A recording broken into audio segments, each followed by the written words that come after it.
Access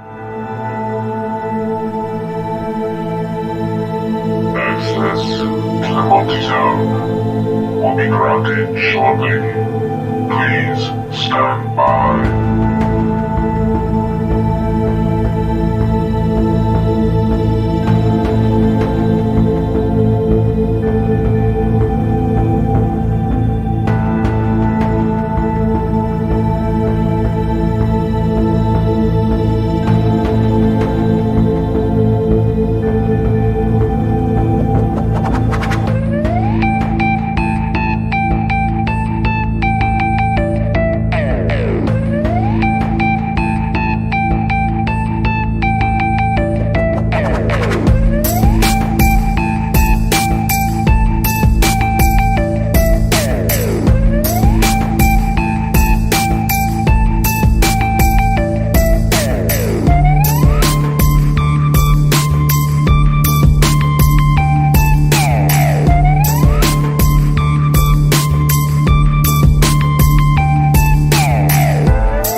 It's Friday.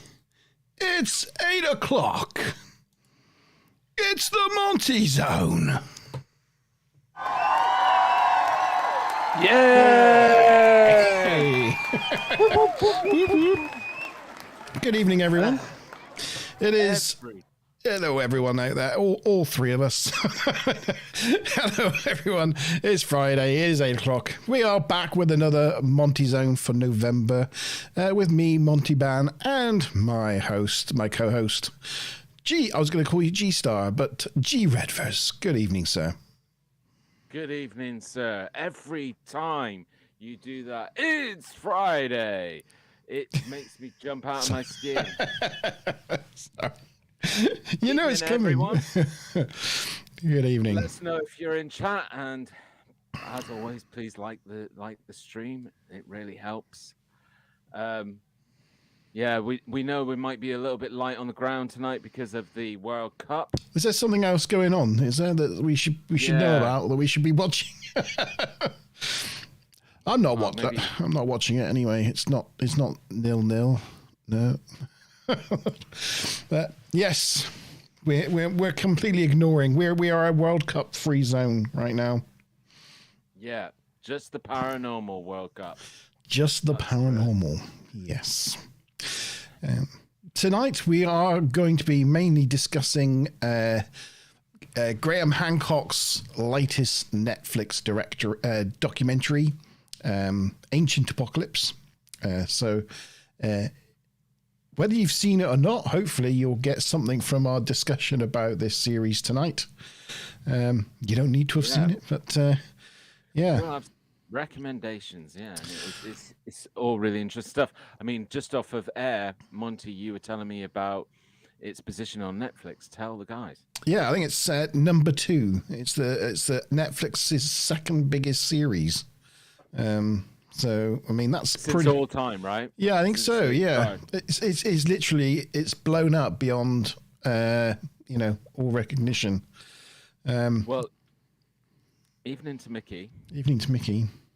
Yeah, and I know Mickey. I contacted him earlier on the week, and I was talking to him about the series and that he needed to watch it. And I think I saw on the TNG review on Wednesday that he was saying that he was really enjoying it, and he's just said in chat he's finished the last episode this evening. So well done, Mickey. Well done, sir.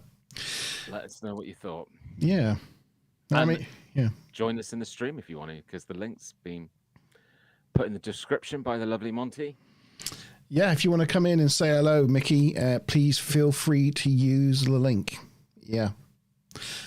Other than that, we're happy to have a viewer. It's pretty good. It's nice to know.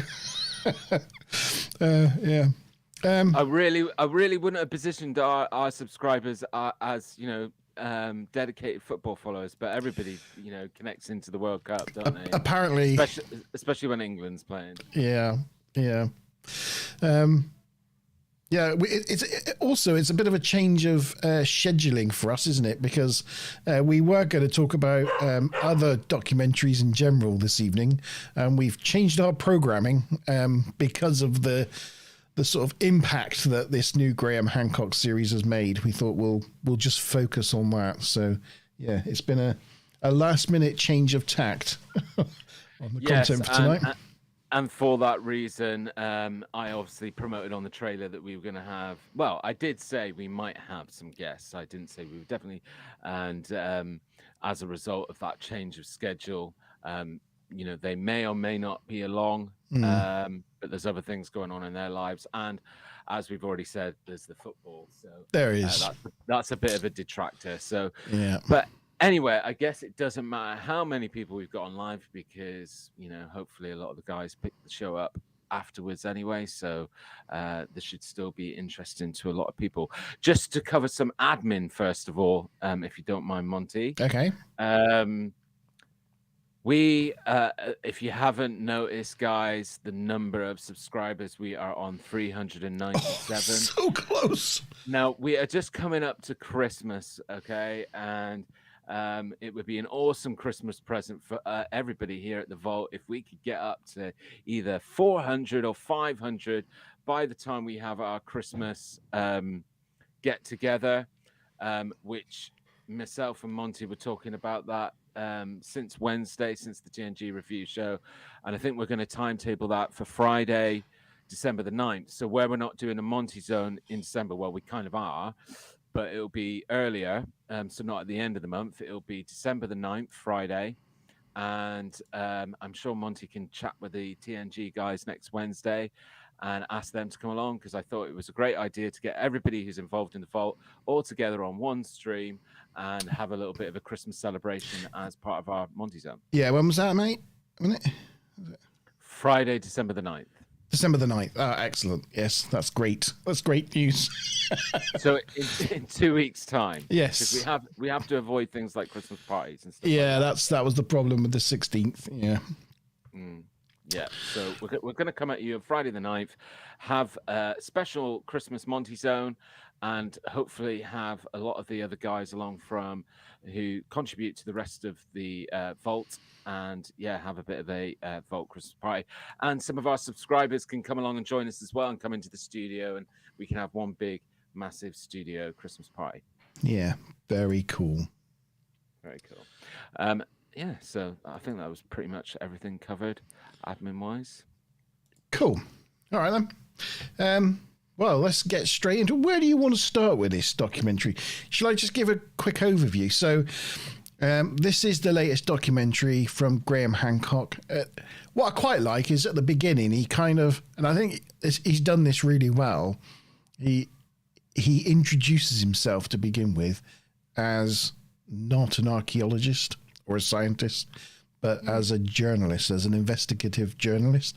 And I think that's an interesting thing to begin with, because I think a lot of people think or see him as some kind of expert in archaeology or something because of the books that he writes about and things, you know? Well, what's really interesting about that whole thing, and he covers it on the show as well in some of the earlier parts of the episode where you get like this repeat introduction to him. And as you were saying, Monty, he sort of says, you know, a lot of people state that I'm some sort of pseudo scientist or pseudo archaeologist, and I've never stated to be any of such thing. I'm an investigative journalist, right? But if you go to Wikipedia Yeah. actually call him a pseudoscientist. Yeah, I know, yeah. Now, there's something that I've brought attention to through various Monte zones and some G-Star vaults probably, and it's a known thing that Wikipedia are extremely biased on subjects of the paranormal or anything ufology related. In fact, there was one situation where I think it's for Roswell. They do a lot of, you know, where they do the link citing to their sources. No, sorry, it's not Roswell. It's Bob Lazar. So Bob Lazar, they do a lot of, you know, where they put the links in to state where they've got their information from and who's commented on that information. Yeah. I think it's called citing. Is that what it's called? That's right, yeah. Yeah. Now, on Bob Lazar's... Insight? Is it Insight? Insight? Or is it citing? Yeah, something like that. Anyway, so everybody probably knows what I'm talking about. And for a lot of them on Bob Lazar, if you actually go and check them, a huge amount of them reference a guy who is a known, he's a protester against Bob Lazar, and he's one of these people that have stood up for the establishment, I guess, and called him out as a fake, right? Yeah. But a lot of the sightings or the links on there showing where they get the information from are from him, where he stated that he's spoken to somebody and this is what they've told him. And so it's a very, very biased, because the whole world knows that this guy's out to disprove, you know, but yet on Wikipedia, he kind of controls the information. The narrative. Yeah, the narrative. So it's gone to indicate that Wikipedia are very biased in the kind of things that they label and do, especially around subjects of the paranormal. And it's the same with Graham Hancock, you know, like they enforce that whole, you know, if you read the Wikipedia on him, it's not very flattering. And, you know, I think that that's really annoying. And I'm glad that he brought emphasis to that in the series. And I think that's what's really interesting here, because despite all the negative press around him and that kind of washing of his character on things like Wikipedia and a lot of the mainstream news sites, he can get this deal with Netflix to make what looks like a pretty expensive series, you know, traveling all over the world. And everybody watches it and loves it, you know. How's that the case? You know, is everybody wrong and these so-called experts, the few experts, are right? Well, look, you know, I think the other thing that I think is important for me to mention is that a lot of what he covers and a lot of what he's investigating isn't necessarily from him, like as in he didn't formulate this theory. The theory of ancient civilizations has been kicking around for, you know, some time. Since Homer. Yeah, well, yeah, but I mean, in popular culture, Right. I mean, you can go back to the early 2000s or the early, you know, and there's a lot of different documentaries on ancient civilizations. But, you know, I think what's important and what he does, which I think has really great relevance in this program and kind of supports some of the concept, is the apocalypse and the end of the ice age, and how it creates the fact that something could have happened on this planet that really has wiped away a lot of the important stuff that we would be able to find to support some of this stuff. So you know, I think that's kind of unique to the whole thing, and I think that's what he's where he's been clever. Yeah. Just to say in chat, if you have any thoughts yourselves on Graham Hancock and his theories, please let us know in chat, and yeah, we'll we'll chat to you about it and highlight them. But, yeah. Okay, so obviously, Monte, this was I don't know if this was your first journey into this kind of subject matter, was it? In terms of... Well, I mean, I've watched documentaries about ancient Egypt that have featured Graham Hancock and his theories. I've watched some documentaries about ancient Mesopotamia and the Sumerians and whether they actually came from an ancient culture. Again, that features some of Graham Hancock stuff. So I have watched some documentaries. I think this is the first one that I've seen that really pulled it all together in the way that he did with this one. I'd watched some about here and there, and this kind of like gave you the overview of the whole thing.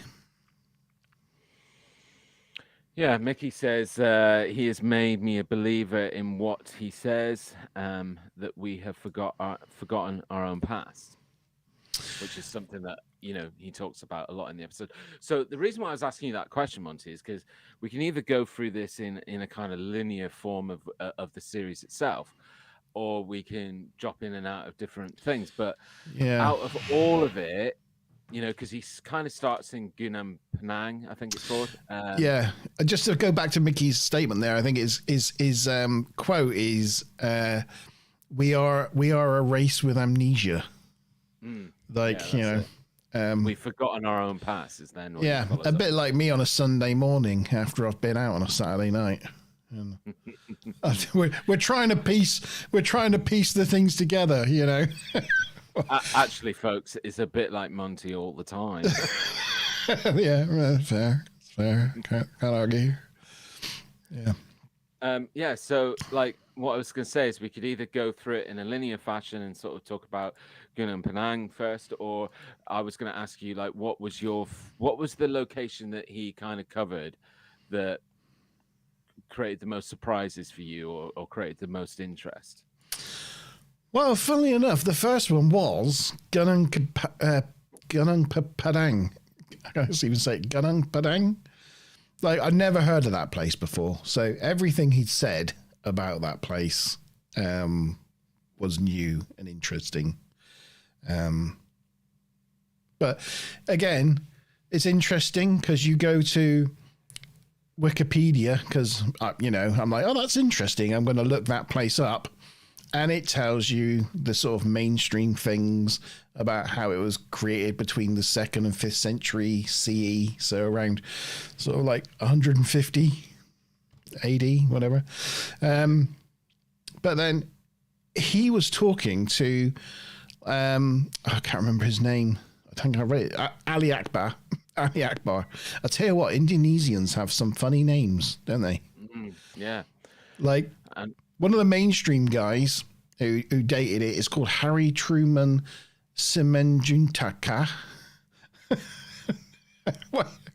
And the people he talked to was Ali Akbar. I can't remember the name of the other guy. But anyway, he is the one that shown that the volcanic rocks that this thing's made up of has come from another site.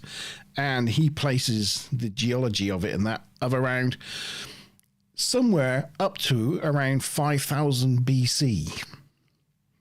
And this guy, Ali Akbar, he's a teacher for the Department of Archaeology and the Faculty of Cultural Sciences at the University of Indonesia, and is the chairman of the Indonesian Archaeology Society. So it's not like he's like some conspiracy nut or something. He's one of Indonesia's leading experts in this field. And he's saying that, that it's looking at slicing through the cultural layers and seeing how far human society in this area goes back. This site is around 5,000, started around 5,000 BC, at least. Well, to my understanding... And yet you don't see that on Wikipedia at all. No. Yeah, and to my understanding, they've only, if I remember correctly, they've only kind of really hit the surface because they did the whole X-raying the sort of land, and they found stuff that potentially is even further down. and at one point, I think it was Gunung Penang where they mentioned that a bottom layer could be 50,000 years old. And This is just what they found so far. And because also, ground penetrating radar has found chambers inside the mound. There's at least, I think, 3 chambers with interconnecting passageways that there's been no attempt to excavate or find them or anything. And again, none of that's mentioned on the Wikipedia page. Not that they found chambers or that they've applied ground penetrating radar to the site. Nothing. It's weird. Yeah. I mean, we were talking off air, Monty, and I was saying to you that, like, because I knew that we were going to review this in some sense on the stream, I then started repeating and watching it again through the eyes of somebody reviewing it, right? And I think one of the things I think that's important, because you can get swept away with what's happening here and what's going on. And the thing is, Graham Hancock is, as we all know, pointed out through sites like Wikipedia as being called a pseudoscientist, etc. And he talks about how mainstream archaeology is like really pushing back against all of this like theory. But I just want to take a step away and say that probably it's not all of archaeology, and it's not as simple as just like this, oh no, we don't believe you, yes, we believe you. When it comes to things like archaeology, there's a significant pound kind of established to it. If they're going to excavate and do all the work, the people, the precision, it's costing. These are usually funded by some establishments and some business, and it could be establishments that don't want to invest in something that science is telling us isn't necessarily true. So the funding could be difficult. There could be a lot of archaeologists out there who really want to explore Graham Hancock's, theories and findings and whatever, but there's just not the funding or the appetite from a business point of view to do it. So I didn't want. I just found myself thinking, right, I don't want to get swept away with this, like it's archaeology versus Graham Hancock, and because there may be people out there that really want to get into this, but they just don't have the funding or the means to do so. But what is interesting that Graham Hancock has now done is, with a lot of these x-rays and then his visuals and talking about and showing that it looks like there's these structures underneath the ground, it could entice people to think, right, we need to get something going here. I think it could be the other way around. You do have archaeology on one side, and it's because people have spent a lot of money on getting their expensive degrees and doing the archaeology themselves, writing their papers, coming to their conclusions, getting the plaudits for making their thing. And then Graham Hancock comes along and goes, well, that's all good, but with the evidence, couldn't it be this? And they're like, no, I've just spent the last 10 years and $100,000 proving my point that it's this. And Graham Hancock's like, yeah, but couldn't it be this? And they're like, no, because money talks. They put all this time and money into it. They're not going to back down from their position now, because that's their reputation. But, I mean, I guess, well, from my perspective, maybe that's just the field of archaeology, because, I've said plenty of times that if you've got a good scientist and somebody who really classifies themselves as a educated, certified scientist in any number of different fields, then that individual should be progressive and should be progressive thinking, and not an understanding that the science is all about discovery. Yeah, that's the ideal on paper, but in reality, because there's politics and money behind everything, that a scientific principle becomes dogma. It becomes like a religion.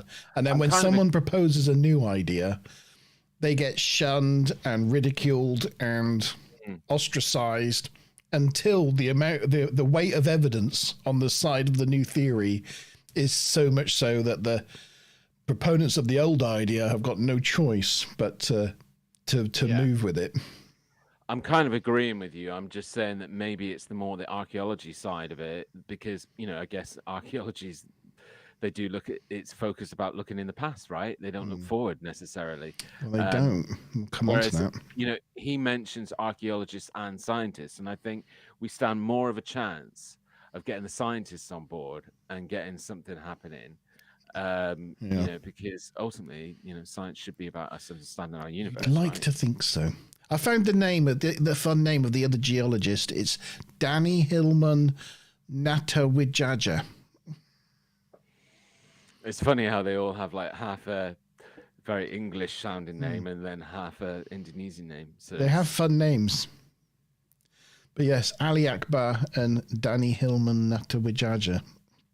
And he's the one, he was the geologist that put the time back to potentially 20,000 years. And has come up with the model of the entire site being a giant pyramid. It's a giant step pyramid with tiers. Fun.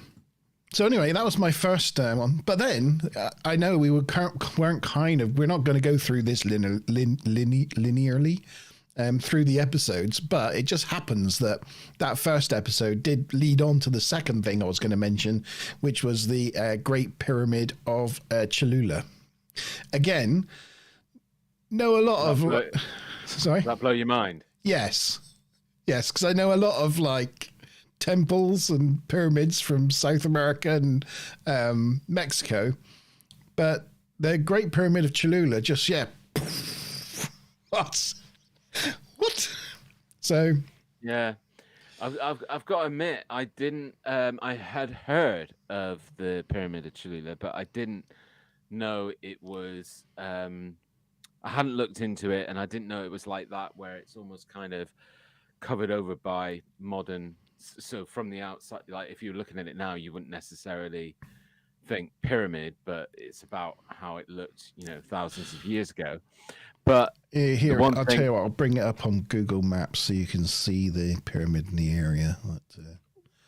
One thing I had been looking into for a lot of years and saying to people is just the knowledge about the sheer number of pyramids in South America, the sheer number of pyramids found in China, pyramids in Giza in Egypt. And all of these pyramids are kind of like, being dated at roughly around the same sort of age time period.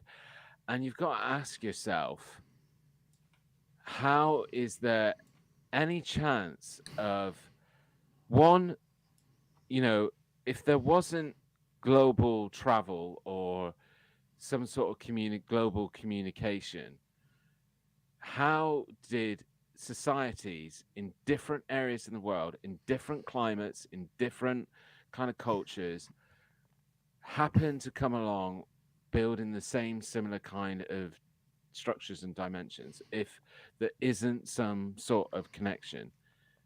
There wasn't we're made to believe that there wasn't any sort of, we were just hunter-gatherers back then, so there was no way of people traveling large distances, especially over oceans. So how did that happen? How was there that coincidental thing? But yeah, you look at it now as you've got it up on the screen, and if you hadn't watched and you didn't know that was Pyramid Cholula, you wouldn't think that there had previously been a pyramid there. It holds the Guinness World Record of being the largest pyramid ever constructed in terms of volume. In terms of volume, it's bigger than the Great Pyramid of Giza. It's only about a quarter of the height or something like that, but it's a lot wider at the base, so contains a lot more size and mass. When the Spanish came with the conquistadors, they didn't realize it was a pyramid. They thought it was just a hill, so they built a church on top of it. They knew it was a place that the locals revered, so I think it's kind of typical with the religion of that time, isn't it? Got somewhere that's revered, well, we'll just stick a Christian church on it. That'll do. I think it's important to mention at this time for people that haven't watched the documentary, if you can just take it back to where the on the ground on the right there, that is excavation of like one of the bottom layers of the pyramid. So then that gives you a sense of how big the footprint of this thing was and how far it went out. And you can see the size of it from this. I mean, that is the size of the pyramid. But I was just talking about this commonality between like pyramids all around the globe, and the other interesting thing, which again is just I think solidified a little bit more in this series, but actually it's not discussed and really featured on heavily, is that in a lot of circumstances, whether you're talking about the Pyramid of Giza or whether you're talking about the Pyramid of Cholula or some of the, even the Gunung Panang, a lot of the rocks and the things that form these structures and buildings are of such a huge size that it poses the question, how did they construct it with what we would consider as known equipment back then? And I think that's incredibly interesting. I mean, I think it's on the Pyramid of Cholula that he talks about the local myth and about giants. Is that right? Correct. Yes. So yeah. Yeah, and I think that brought a little bit of emphasis to some sort of explanation about the big rocks, but then he didn't go in too heavily in any episode in talking about there is this commonality that, and I'd say even with the Gunung Panang, like you were saying, the rocks came from somewhere else. And I think each one of those like pillar type rocks weighed about half a ton. And, they came from a great distance. So, there's so many other questions that need to be answered. Mysteries after mystery. I've got it orientated at the moment, so it's square on the screen. But if I hit the orientate north button, you'll see that it's actually like off center. That's because it's orientated to the summer solstice sunset. So that's interesting as well. Also, that wasn't even the bit that blew my mind. This was the bit that blew my mind, which is just mind-blowing. So here we have a picture. There's the modern-day Christian church with the top of the hill. And this hill comes down to here where we had the excavation that we saw at the bottom. That's all that. Oh, that's all that stuff there, which we saw. Yeah. But underneath the hill, there's another pyramid, completely intact. And underneath that pyramid, there's another pyramid, completely intact. And underneath that pyramid, there's another pyramid, completely intact. Like nested Russian dolls, there's actually 4 layers of pyramids, all on the one site that were built one after the other. Yeah, and again, a little bit frustrated that he didn't go into more depth with that and talking about the theories. I mean, he did talk about how they then, hypothesized that, it was built over a series of time, and that's how they were able to build one bigger after the other, because they were using the other as kind of like foundations and stuff. But you've got to then consider how far back does this go, right? Because a society would build a structure that's massive and go, oh, we've done a great job, and then it would probably take a few hundred years or whatever for people to go, let's build something bigger or better, and then well, this first one was supposedly built around 300 BC, and the last one was built in around 900 AD. That's according to archaeology. But I'm like Mickey. I like get the JCBs out and let's have a look. I want to see what's under there. But I think they will uncover some of it as time goes on. There's lots of tunnels in this and chambers and things that ancient archaeologists have made over the years. There's some 4 kilometers of tunnels inside this thing, which is quite outstanding in itself. But one of the important things, I think the most important thing, whilst this was all blowing my mind with, oh my God, I didn't know about this, this is amazing. The important point, I think, is some of the legend that goes along with it. So this temple was dedicated, is for their god, Quetzalcoatl.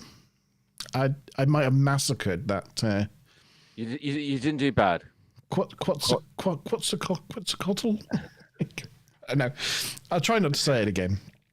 But basically, he was a bearded Quetzalcoatl. It's more like Quetzal, isn't it? Quetzalcoatl. Yes. He was a bearded guy who basically arrived after the floods in a boat powered by serpents and taught the indigenous population farming, astronomy, architecture, and all that sort of thing. And eventually was banished back to the sea, returned back to the sea, and rode away on his boat of serpents. So in that regard, he's similar to other myths that we see around the world. Like in, I think Graham Hancocks points out, in Greek, you have Prometheus, who arrived after the flood and taught humanity fire and how to cook. In South America, in pre-Inca time, we had Viracocha, who came from the Great Lake and destroyed the giants, created humans and taught them how to build from stone. And eventually he was too banished to the ocean and sailed away on a boat. In Polynesia, they have Maui. Maui? Is that Maui? Maui? Yeah. Maui, who arrived after the flood and pulled the islands up from the ocean floor on great chains. And again, taught the indigenous population how to farm and cook. Yeah, it kind of that was one of the things that I was really grateful that he did, and he did it in a good way in this series, that he made that similarity and that connection and made everybody see and understand that, you know, when you say myths and legends, people instantly go, well, it's not real then. Whereas actually, you know, you have to be a little bit open-minded to the fact that most myths originate from something, and over the passage of time get slightly changed, manipulated, a bit like Chinese whispers and stuff. But they originally probably emanate from somewhere or something that happened that. And I love the fact that he makes that comparison and shows you how there is this kind of continuity around the world where there's these myths where people come from the ocean. And this really feeds. I don't want to jump ahead and talk too much about my feelings and theories, but just a minute ago I was talking about how it's not archaeology versus Graham Hancocks. You know, I would be as bold to say it's the establishment versus Graham Hancocks, because I think if a lot of these sites were excavated, explored, investigated, there would be information that would be brought to light that would prove some of like what my theory is, and that the world is a different place than what we think it is. So I think it's bigger and deeper than that, because one of the other things that I find extremely interesting, I don't think it was on, no, it was on this series. Did you notice how several of the sites are covered over by something like this? There was the temples in Malta. They had like a canopy over them, and Göbekli Tepe has now got a canopy over it. Now I know that instantly you could probably say, well, that's to protect it from the elements and weathering. But the reality is that these things have been there for thousands of years, and the weather hasn't specifically. But yeah, they've not been dug up. Yeah, but they've been dug up, haven't they? But it's just weird how I think that also then stops things like, you know, intrusions from Google Maps and things like that as well, just the way that they've been done. So yeah, but I just think that there's more to it about why it's not being explored, and why it's because, you know, like you just said, there is this commonality, that there is this myth that these people came from the ocean with knowledge or something that they had that was advanced, that they shared. And the other interesting thing about a lot of these myths is that then they always leave and return. Yeah, they always leave. Yeah. Yep.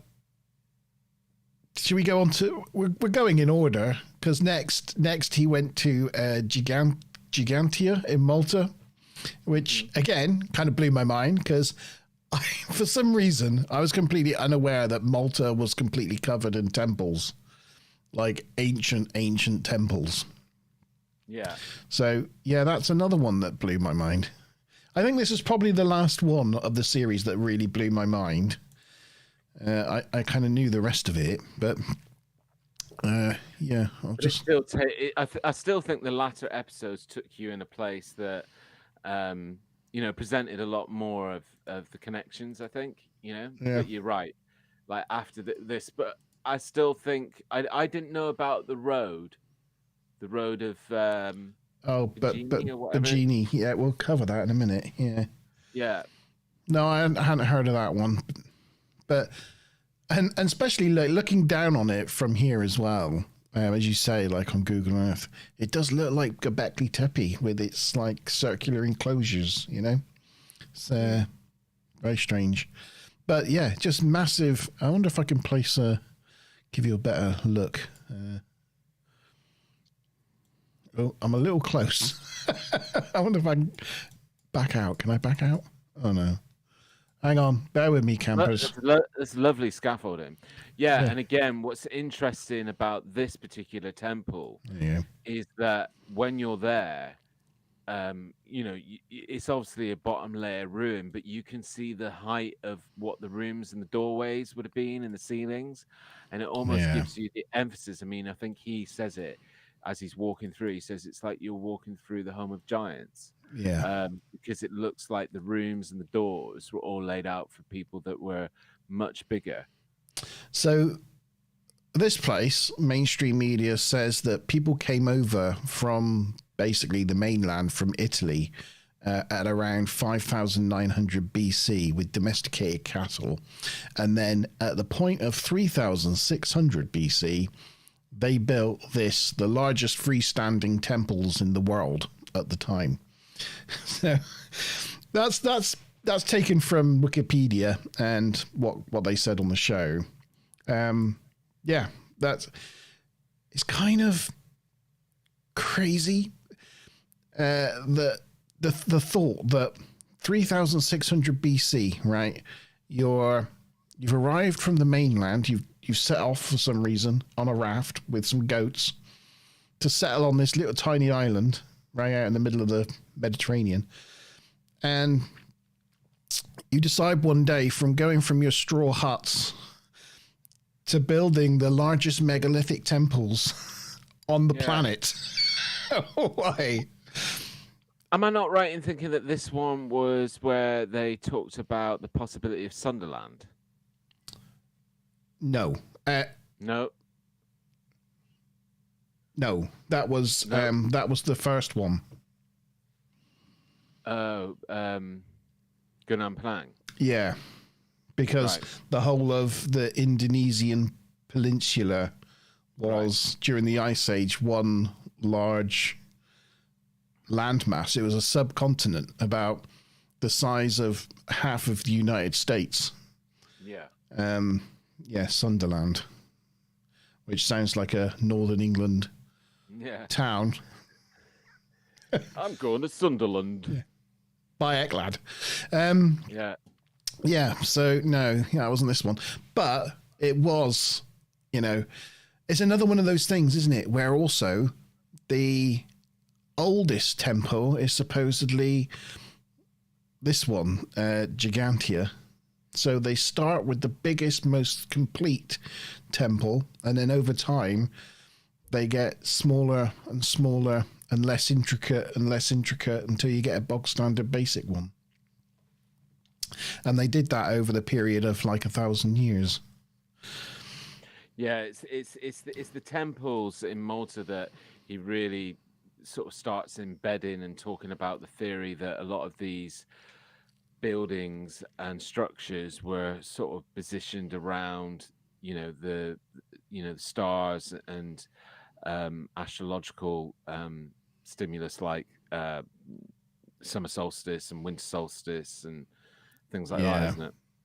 Yes, and also the fact that all the temples are pointing in a slightly different direction, and nobody in archaeology has ever really put any, as far as I know, no studies or weight or anything into the reason why not one temple points in the same direction. But I can't remember who he was talking to now, this archaeologist or this local expert. He said that if you take these temples as pointing towards the star Sirius and then work, you now use computer software, can't you? You can use models to model where Sirius was in the night sky on any night in history since the Earth was created, basically. And they worked out that Sirius, because of the precession of the stars and the orientation of the Earth, wasn't visible from Malta until, as it happens, 11,000 years ago, so about 9,000 BC, or at the end of the last ice age. Sirius suddenly popped up and became visible. And if you model where it is interrelation of these temples. And as over the next 8,000 years, you can plot where Sirius was during that time and match it against one of those temples. And you can see how the temple progression was basically every time it moved out of alignment, they built a new temple because they thought it was important. Yeah. And I think that's important to share with everybody, because I think it is, another thing that shows that there was some sort of intelligence behind what was going on. My only issue is that I don't think, either he doesn't explore that enough for me, or what he says isn't necessarily, something that I fully agree with. Like, I think there's more to it than what he states on the series. Yeah, like what? Well, it's just like, I think later on in the series, he goes on to make this, talks a little bit about the comet, right? That there's a particular that has a cycle that comes in, and maybe they built these structures because of their obsession with watching the night sky to be able to tell whether they were under threat or danger, with this, what they would have probably assumed as some sort of god or whatever coming from the stars that caused damage and caused the apocalypse and stuff like that. But I don't know. There's just there's two things that I struggle with. One, I think there's more to that whole positioning than just them watching just the stars. worshipping Sirius. Yeah, as a deity. I just think there's more to it than that. But also, the other thing that I just have a slight bit of a problem with is later on when he's talking about some of the other sites that he visits, like specifically the one in Northern America that's the snake. I just think there's any number of lines, like there's a lot of things that he's saying in that where it's like, well, you could take the line from anywhere, that you could find any kind of ruin and go, well, that bit part of it points towards, and that part points towards the summer solstice. And I liked the science that he uses when he's talking about everything that you were just talking about, how they take into account the movement of the planet. There's like every so many years there's a little wobble of the planet as well, and it changes like axis slightly, so stars in the night sky appear in different positions, and you have the natural cycle of the planet anyway. I liked all of that, but then when he sort of was talking about these lines coming off of the different structures, I thought, well, actually, if I was to be a skeptic, I would say you could probably take a line off of anything and find where the summer solstice is and give some justification for it. Yeah, I did think that, not so much at the snake, but at the Poverty Point mounds. Because he was like, well, if you happen to stand here and point to that mound, That's where the summer solstice was, and that's where the spring equinox is. But if you stand over there and point to that mound, that's where the winter solstice is, and that's where the autumn equinox is. It's like, yeah, well, you could make that argument if you stood somewhere about anything, really. In a circle. Yeah. You could just face another way, couldn't you? I mean, yeah, there's some later on, as I say, just later on, where he was pushing that whole thing, and I just was sitting there thinking, I could see how somebody skeptical could rip him apart on this. I do, but I do like the snake mound one, though, because the angular proportions of the center of each of those bumps. Should I bring up the snake mound? Hang on. Yeah, I don't know if I said it as well. Mickey put a comment in a little while ago saying, come on, Mexico, get the JCB diggers out and see what's in there. I know. I think it's a good idea. I'm just trying to find. I've got to. Well, while you're finding that, I'll kind of explain that. I just think that there was more connection to why a lot of their monuments or buildings or whatever purpose they served fit in more with astronomical, positioning. And I just think that there was more to it than that. And I truly feel that if we're talking about an ancient civilization, I really want to put the emphasis that for me, it's an advanced ancient civilization. And he doesn't really talk about how far that advancement could go. And I think it's justified to talk about it as it goes further, and maybe they could see these things from space. Well, I mean, it's pretty obvious this snake is pointing towards the sunset of the summer solstice. So this one is pointing to the sunrise of the summer solstice. And I just think the angles of each of these is very deliberate. It's not by accident. And the fact that the whole snake is from end to end, pointing from north to south, is pretty amazing. Now, whether it's got anything to do with anything else, I don't know. But I think it is pretty amazing. And I do think it is a shame that they've allowed trees to grow up around it so you can't really see it for what it is. But just in case you're wondering what that was about, I have actually got a picture to show what he was talking about. There. So I don't know if you can just make that out. But that's the summer solstice sunset that way. And these are the winter solstice rise and the equinoxes. But, I don't know. It's just the way those three bumps do seem to point in particular directions, and it just happens to line up exactly with the sunrises at the very important times of the year. Yeah.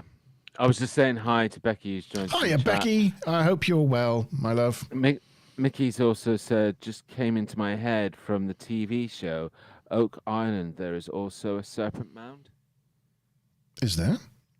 I don't know if he's talking about ancient Oak ancient apocalypse or another TV show that he's seen. I don't know. Let's have a look. Serpent Mound, yeah, it's come up there. Oak Island. I might have spelled it wrong, didn't I?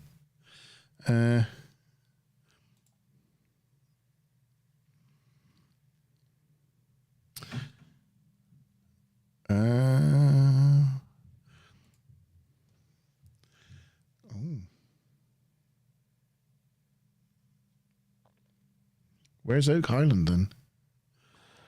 Have no idea. Let's see if it comes up on a map. Possibly off the east coast? No, that's just giving me the same serpent mound we were just at. Yeah. Oh, that's interesting, though. Canada. Oh, it's Canada, is it? Right. Oh, interesting.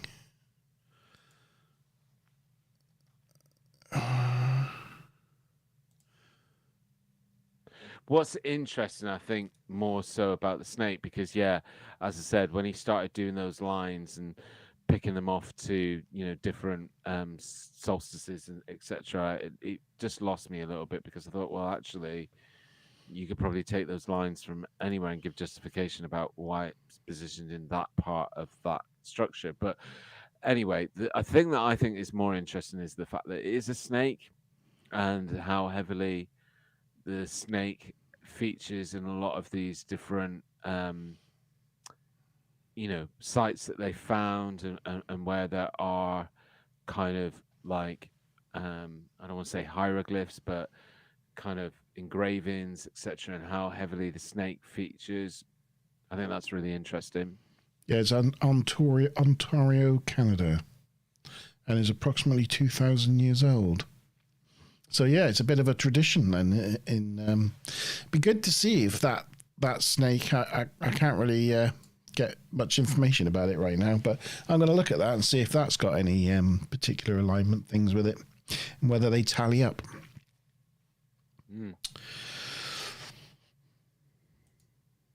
Yeah.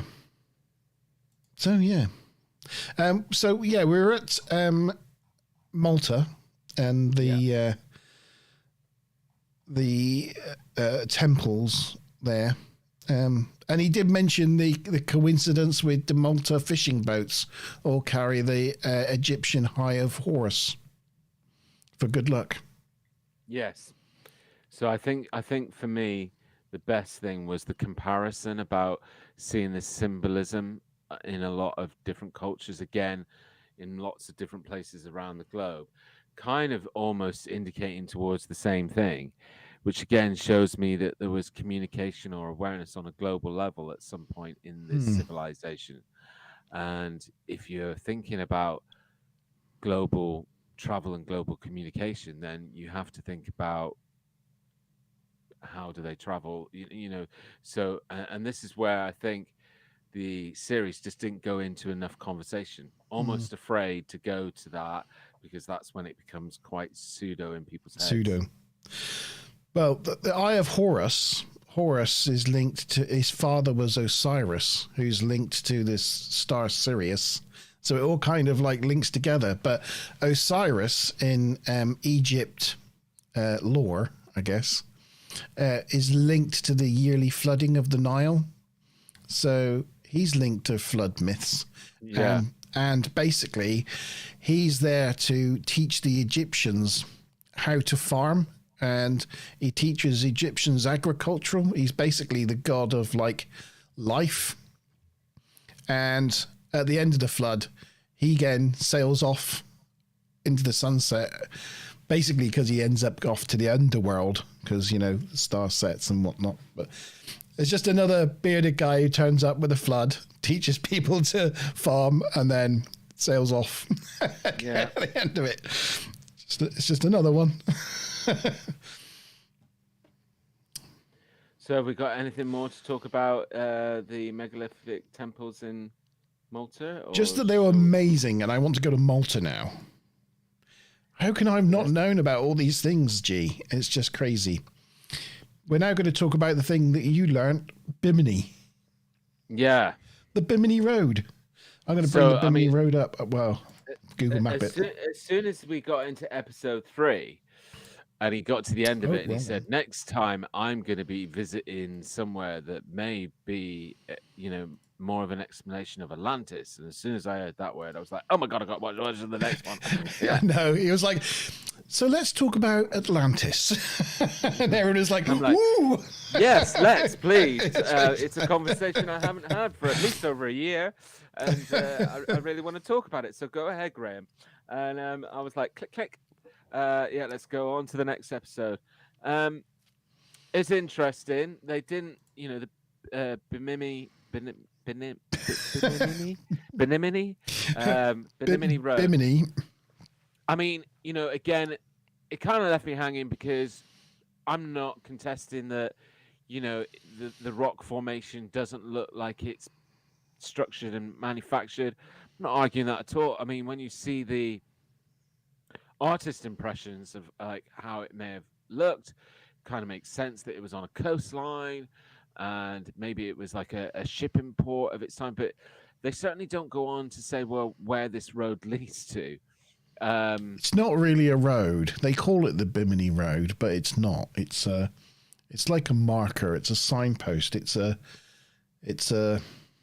I don't think it had any real function. They did make a small mention that, you know, when it was in its heyday, it could have had, you know, for all we know, soft material structure on top of it. Could have done, which has got washed away and stuff like that. But it's interesting that in this one, because again, I think what everybody has to remember a little bit and not get swept away is that a lot of the conceptual stuff you see is, you know, very prediction, like conceptual, like in terms of artistic impression, but they didn't really go on to kind of do that in this situation or sort of claim what it was, other than what you're saying, Monty, about it being like some sort of sign or symbol somewhere. Can you see it? Huh? Can you see it? No. It's there.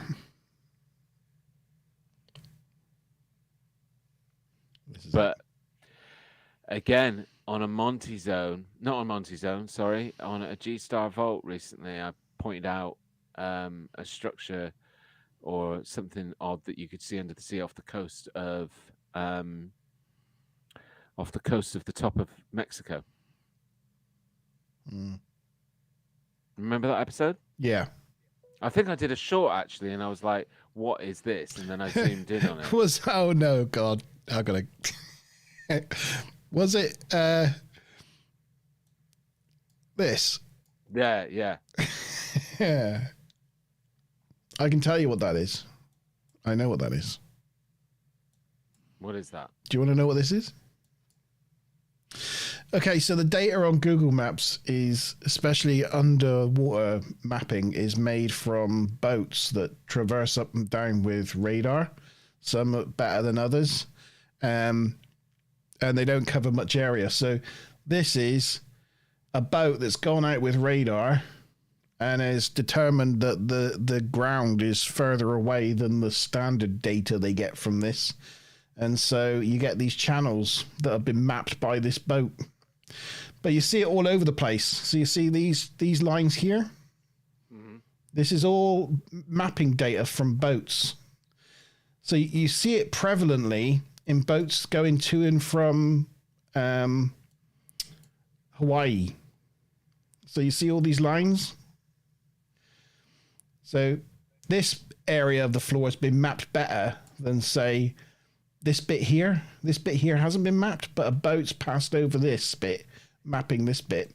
So you end up with lines going out across the sea just because these bits have been mapped differently to these bits. So it's just, it's boat mapping data. But sometimes it means you get really weird artifacts like that, where boats have been out and turned around and gone in different directions. But that's not really there. Anyway, that's what that is. Okay. Well, it's obviously one explanation. Yeah, that's one explanation. But anyway, Bimini. Look at this, look. I'm so good now that I can go from one end of the world to the other and go straight to the Bimini Road. Look at that. I know. I'm good. Amazing. I'm good. Now, I was thinking, like, and this is the thing that mainstream scientists say, is this is just natural shoreline. This is rock buildup at naturally at a shoreline. So if you see sort of like over here, you see these lines. So this is shorelines at various parts of history where, you know, this has all been shorelines, and then there's exposed lines of rock, and then the shoreline's gone up or down and exposed a different layer of rock. So you end up with these lines, these stratus lines of rock along a shoreline. But to me, that doesn't look anything like that. So, well, that's just to me. Yeah. Because, I mean, that there, I mean, you can see it quite clearly. Doesn't look like that's like the lines from like shorelines, and that is pointing in a different direction for a starter to all the other shorelines in this area. Yeah. And I think he made a good point when he went down, and actually you could see how some of it was put together. Yeah, I mean, I think the most overriding interesting thing was when they discovered that certain slabs had other rocks underneath them, propping them up. Because that is something that's really difficult to argue as a natural formation. But, you know, they do it on Mars as well. You know, scientists will find a way to argue these things away, like, you know, shipping radar doing. Yeah. Mickey's pointing out the smaller rocks underneath that made him believe it was man-made. Well, it was just, how did nature just find those exact the right size shaped rocks to make the whole thing flat and level? That to me says engineering. Did you actually? What about this thing? Did you see?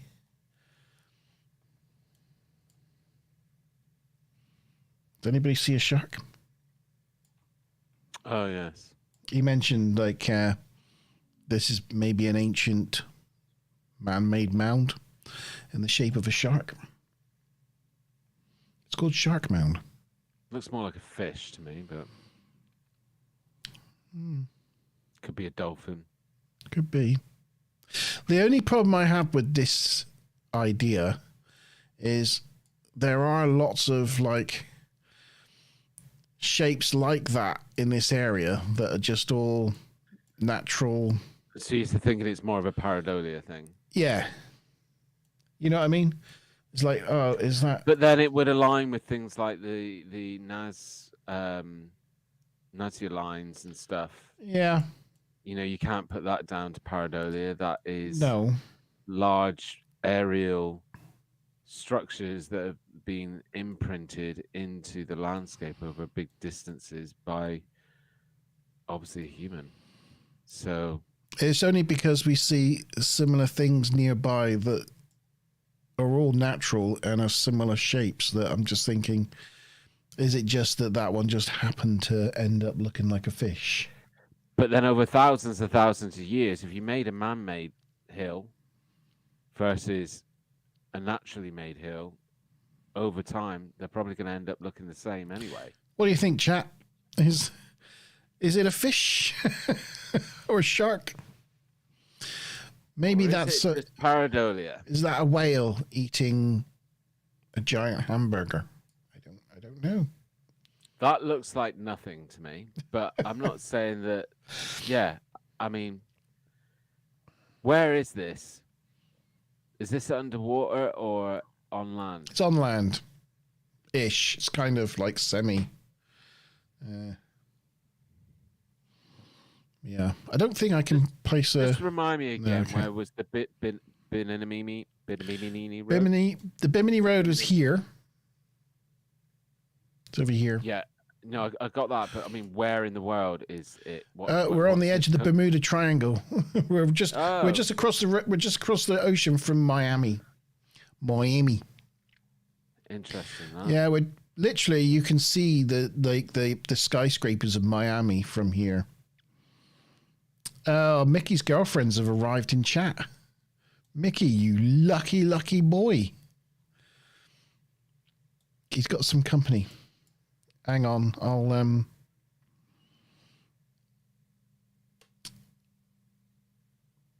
Oh, is it Sean? Is it Sean that's brought the girls with him? That's what it is. I'm sorry, lads. I've got to remove them. Remove what? Hey, the hot girls. I'm not seeing anything on chat. Oh, it's probably because you've got top chat and not live chat selected. That's a whole thing. Good evening, Sean. I hope you're well, sir. I hope you're well this evening. Mickey's distracted by the hot girls. Yeah. Quick question, Sean. Can you see a shark or a fish here? No, he says that it looks like nothing to me. Oh, Vienna. Oh, Vienna. Actually, lyrics from a song. Yeah. I'll give him that. Mickey says wishful thinking on the shark. Yeah, I think so. But then Yeah, I think it's a shame sometimes because I think bringing up. I mean, all right, I think it's worth mentioning, but I don't know. I personally on that one, I think that's pareidolia.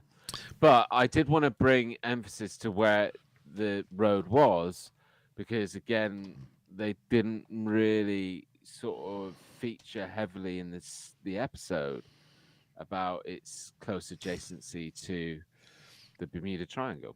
Yeah. Do you want to hear your normal one, Sean? This is what I normally use when you tell a joke.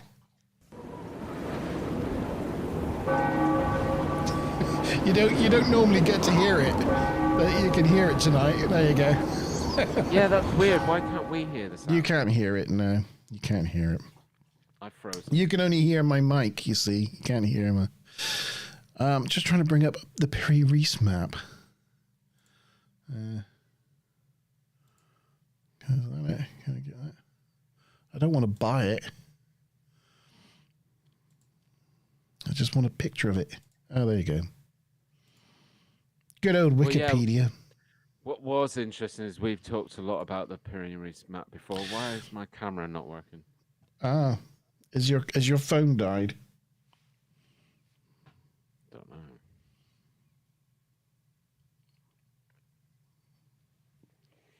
Don't know. Carry on talking. Can you hear me okay, though? I can hear you just fine. You're just frozen in that. Let's make you big full screen look.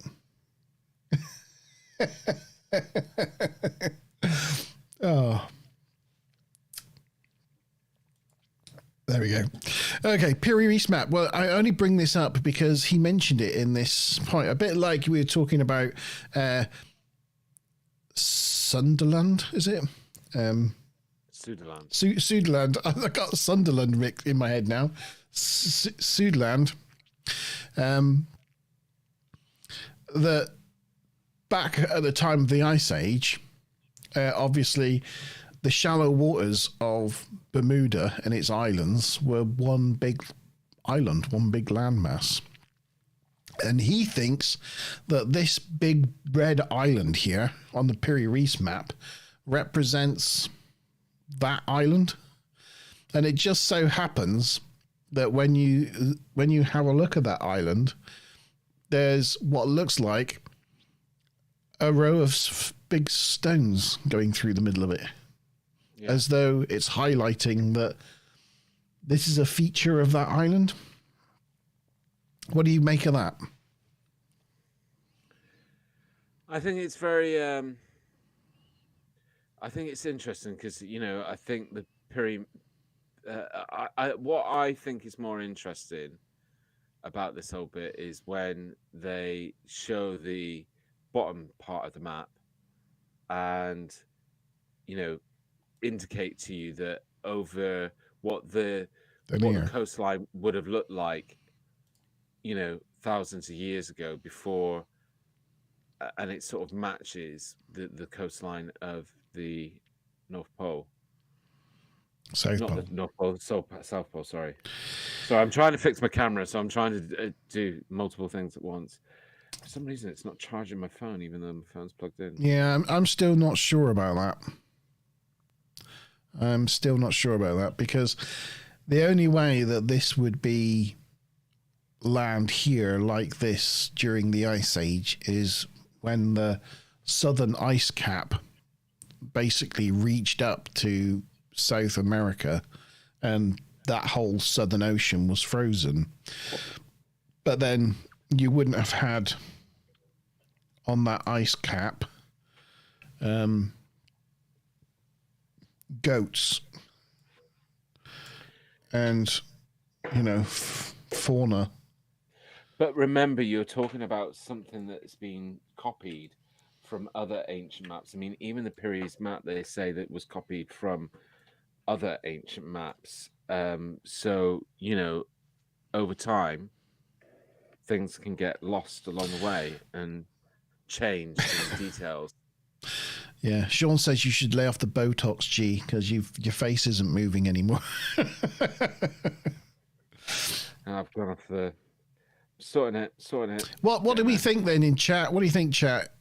Is this a representation of a large Bermuda, mega Bermuda island with the Bimini Road going through it, or is it just is it Cuba?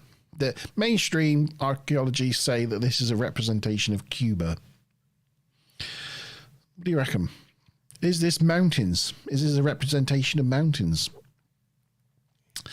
Now, Hancock? No, Graham Hancocks. Matt Hancock's in the jungle. Got my wrong Hancocks. Not Matt. He's not. Come on, get your cocks right. Get my cocks right. Graham Hancock said that he thinks this is the representation of the Bimini Road on that island, because this isn't how Piri Reis depicts hills and mountains. He said that in the documentary. But if you go over here, oh no, that didn't work, did it? If you go down a bit and see how he's depicted mountains down here, they're flat on this side and rounded on this side. So he's just done a line and then drawn almost like the scales on the back of a dinosaur. Yeah. Which in small scale, that's exactly what that looks like as well. So I'm not quite sure what he means by that, to be honest, because that looks exactly like how Piri Reis depicts. Yeah, this was another example of another time where I'm just thought a little bit like it's kind of trying to find connections, connections when really the connections aren't there massively, and but that's not to say there couldn't be something in it. It's just, it's one of those interesting things, isn't it? Yeah. But it is weird that he decided to draw that thing in the middle of what that landmass is. It's a bit of a, there isn't anything else on the map that looks exactly the same. So yeah, and nothing that actually looks like that in the real world either.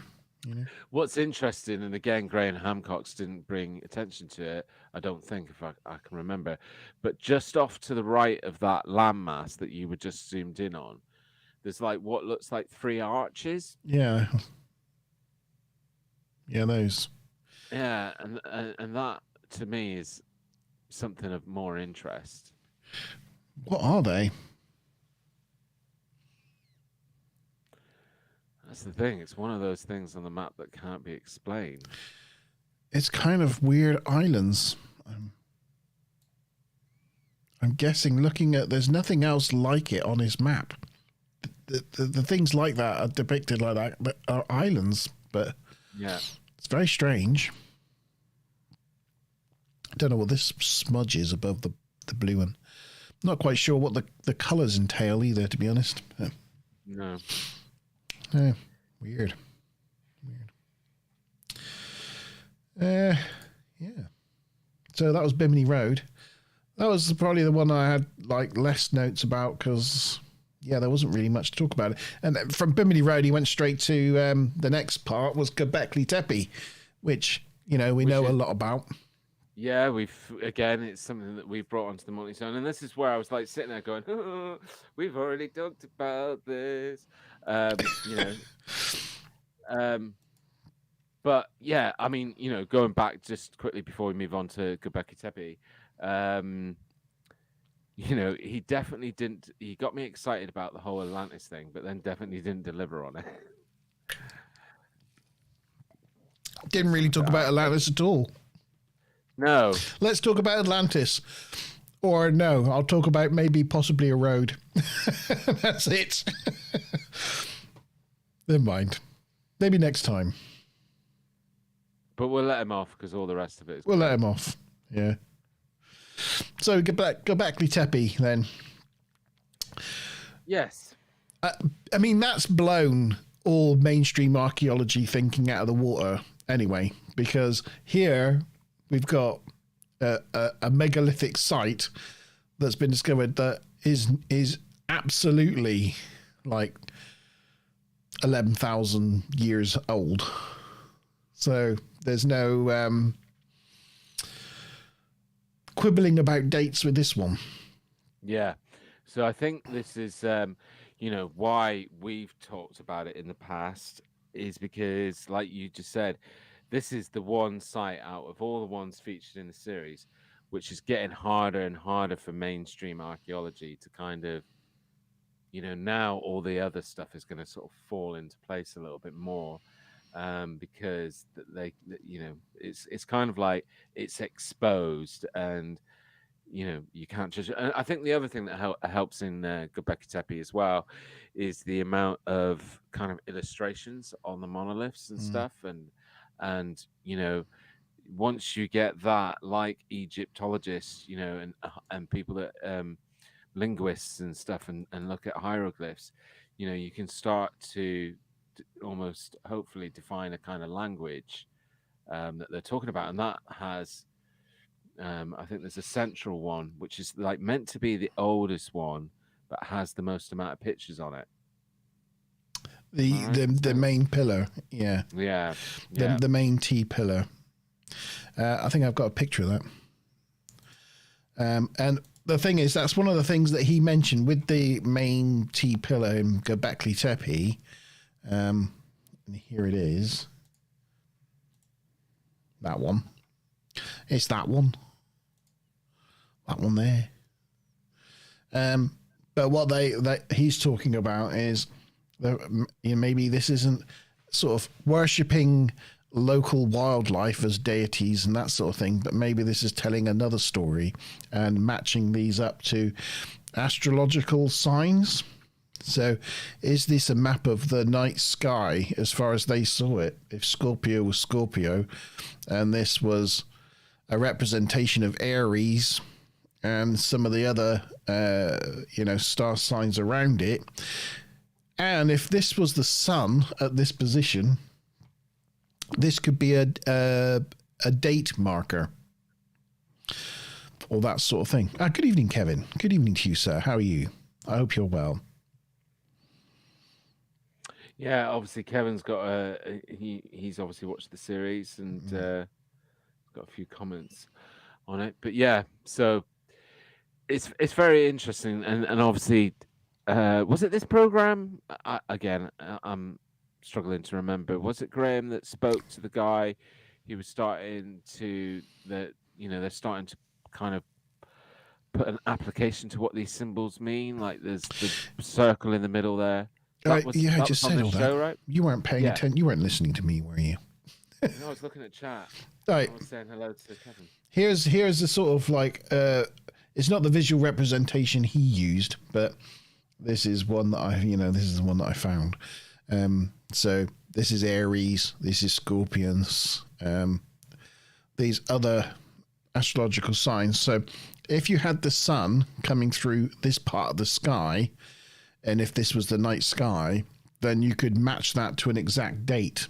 So that T pillar then becomes a date in stone. Yeah. Which just happens to be, if you look at it like this, the date this alignment would have occurred would have been around 1100 BC, around 1,000 years before Göbekli Tepe was supposedly built. Yeah, but at the end of the last ice age, at the time of the flood and the bad things happening, and possibly the snakes coming down from the sky, cataclysm things. Yeah. That was his argument with this one. It's sort of depicting that it's a survivor's kind of message to the world as a warning to what can happen. That sort of thing, yeah. If you're going to put it in a nutshell. Yeah.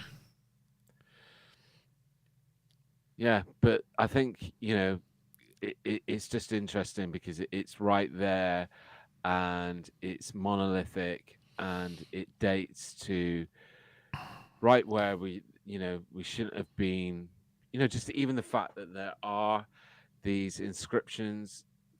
There shouldn't be the ability to put inscriptions. This is when people were still hunter-gatherers, and I loved as well how he positions that at the beginning. We didn't talk about that, but at the very beginning of the show, how he positions the fact that, you know, even today in present day society, you know, we are, you know, so far into our advancement and technology, Yeah. but yet we still occupy the planet with people that live still in the Hunter-gatherers. hunter-gatherer- Yeah. And so it's not beyond reason that almost like what mainstream archaeology believes could be the case, that, you know, there was a lot of people, that species that was around that were occupying this planet that were just at the level of hunter-gatherers, but at a certain point they were sharing the planet with a much more advanced civilization. Yeah. Yeah. Sean says about in Europe in the Dark Ages, went through some weirdness, and that's true. I think it was from some massive volcanic eruptions, wasn't it, that literally sent the planet into a cooling phase, which literally is why we call it the Dark Ages, because everything went dark, because society didn't progress. There was no writing, no art, no culture. Everything turned to crap because there wasn't enough food, and there was plagues everywhere, and I think it all stemmed from some sort of bout of volcanism that completely changed the world's ecosystem for a short period of time. But it's weird how, like, you know, it can even in the last 2,000 years, you can go through Dark Ages. Then straight after that, you had like the Tudor times. Things were super warm, you know, and then in Victorian times, things went quite cold again. And like there were people ice skating on the Thames in winters and things like that. Well, yeah, and he talks about amnesia, and really, I think, you know, you're just talking about the Dark Ages there, and the Dark Ages really came about at the end of the Roman civilization, and I consider the Roman civilization to be probably the last one that was heavily influenced by potentially a civilization that had been before, and how their kind of architecture and some of their concepts and understanding, that was like the last civilization that kind of remembered it. I've got to ask, why is chat talking about Mike Tyson? What's going on? No idea. Have I missed something? Did we say something about Mike Tyson? I don't know. I'm confused. I think it started with Kevin said Mike Tyson hotboxing. He was on interesting. Maybe Kevin has been watching Mike Tyson. I don't know. Before he came on. Yeah, I don't know. But I'm glad they're having fun. That's the main thing. It's good that they're having fun. It's the most important. It's the important thing. Yeah. If they want to talk about Mike Tyson, it's fine. That's fine. Yeah. Yeah. And again, like, it's interesting with Göbekli Tepe, like you say, they got that like compound with the cover over it now and all that sort of thing. But again, geophysical radar has shown that there's a lot more under there. You know, this is just the tip of the iceberg. That whole countryside around that area needs to be excavated, because there's so much more there that we don't know yet.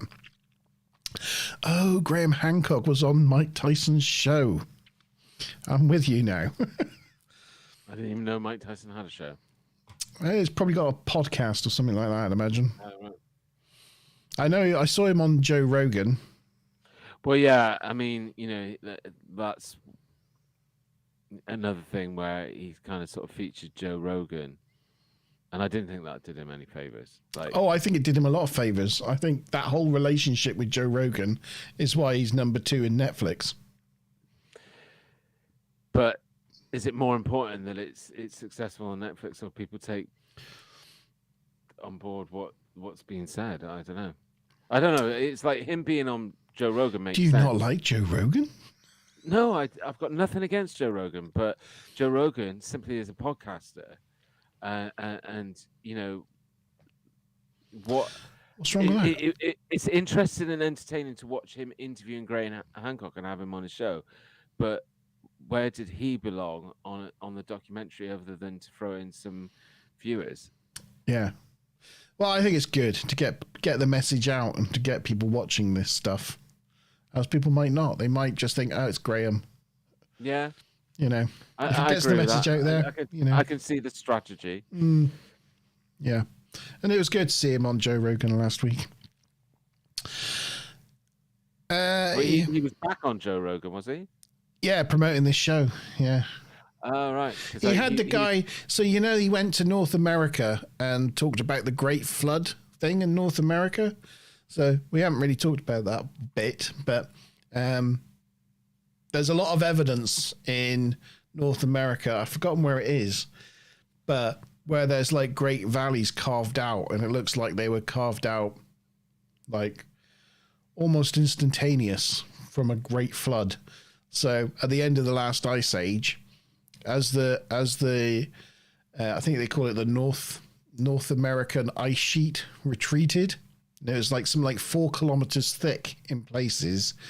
There might have been some bits that melted quicker than others, which would have created like massive ice dams.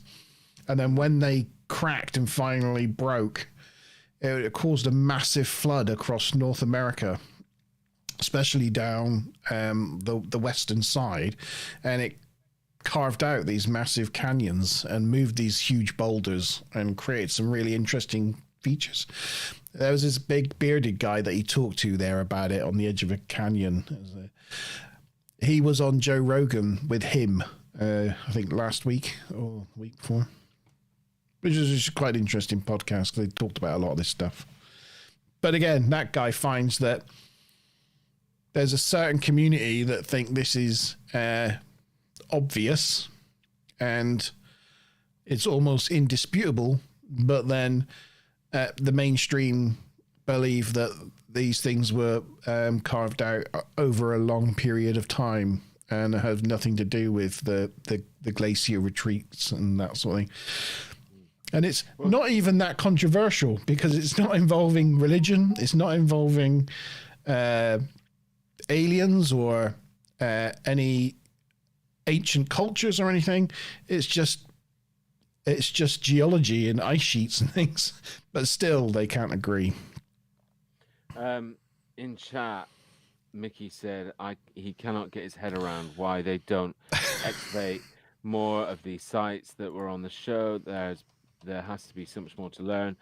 I mean, yeah, we were talking about that at the beginning of the show, Mickey, as you know, and I think that it's not as simple as us just saying that there's a group of people out there that are really pushing against this. Possibly, maybe there is, but you know, it's a lot more complicated than that because it's all about funding and money to be able to do these things, and whether it's a high priority and you know that sort of thing. Pretty much all the sites on this show are all currently under active, what do you call it? Archaeology, but digging and things, exploring. But they've got small teams, you know, and because it takes so long because they have to treat it with, you know, total respect, and they literally brush the dust away, you know, millimeter at a time. That these small teams, you know, they reckon even Göbekli Tepe on its own to excavate, that's the word I was looking for, the whole thing in its entirety, for, you know, is going to take decades. It's not going to be in my lifetime. It's going to take 50 plus years to clear it and excavate the whole thing. So, you know, and that's just one site with one team. Yeah, it's going to take some time. See you later, Sean. I'll say goodbye. If you're gone, you can't. But I know he's off to watch the Late Show. Moving towards Christmas, they have a Late Show that's all about toys. So it's just a toy fest. So it's apparently a bit of an Irish tradition to watch the Late Show toy Christmas toy special. So enjoy. Well, have fun and enjoy. Yeah. Thank you for coming, as Monte said. Yeah. So, did you want to take a bit of a break of talking through it, because we're sort of getting towards the tail end of the series now? Take a bit of a break from. Are we going to have our topics. quiz? Sean's just missed it. Yeah, we're gonna Oh, play real or fake. We're going to play real or fake. You missed real or fake, Sean.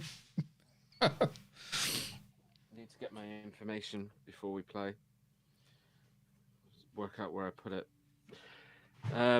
So this real or fake is a lot different than previous real or fakes we've had, because I will have pictures to share, but you are not analyzing the picture. You are analyzing the information that I provide with the picture. As I mentioned in the trailer, all the real or fakes are about stuff that's related either to what we've discussed and featured here on the Monte Zone, or on G-Star Vault, or on Storytime. But I may change all of the information, I may change none of it, and it all may be factual, or I may change one part of it. And how I would like to play this, if we've still got people on board in the chat, is as quick as you possibly can. You put whether it's real or fake. Right. And Monte, you just say whether it's real or fake. You're not looking at the picture, remember. You're looking at the data that I provide with the picture. And then once everybody's real or fakes are in, then I'll ask for your answers, as in, explain to me if it's fake, why it's fake, right? Okay. But what I don't want is people putting in there straight away a reason why it's fake or real, and then everybody jump on board the same bandwagon with it. Everybody's got that never happens in our quizzes. But I just thought this is a better way to do it. So I need to find the pictures first of all. Let's do this. Can I have some thumbs up in chat if you actually understood the concept there? So the first thing you need to do, right, is just say in chat, real or fake. Don't say why you think it's real or fake. Just let me know whether the information that I've given. Okay, I think I've got it. Is real or fake, and then I will ask for your answer. I think my Coke might be going to my head a little bit. It's been so long since I've done this sharing and done anything live. I didn't get any thumbs up, so I think we might have lost. Or either that, or everybody's just dumbfounded. Right, I've shared this video. So remember, we're not looking at the picture. You're looking at the information that I'm about to give you with the video or with the picture.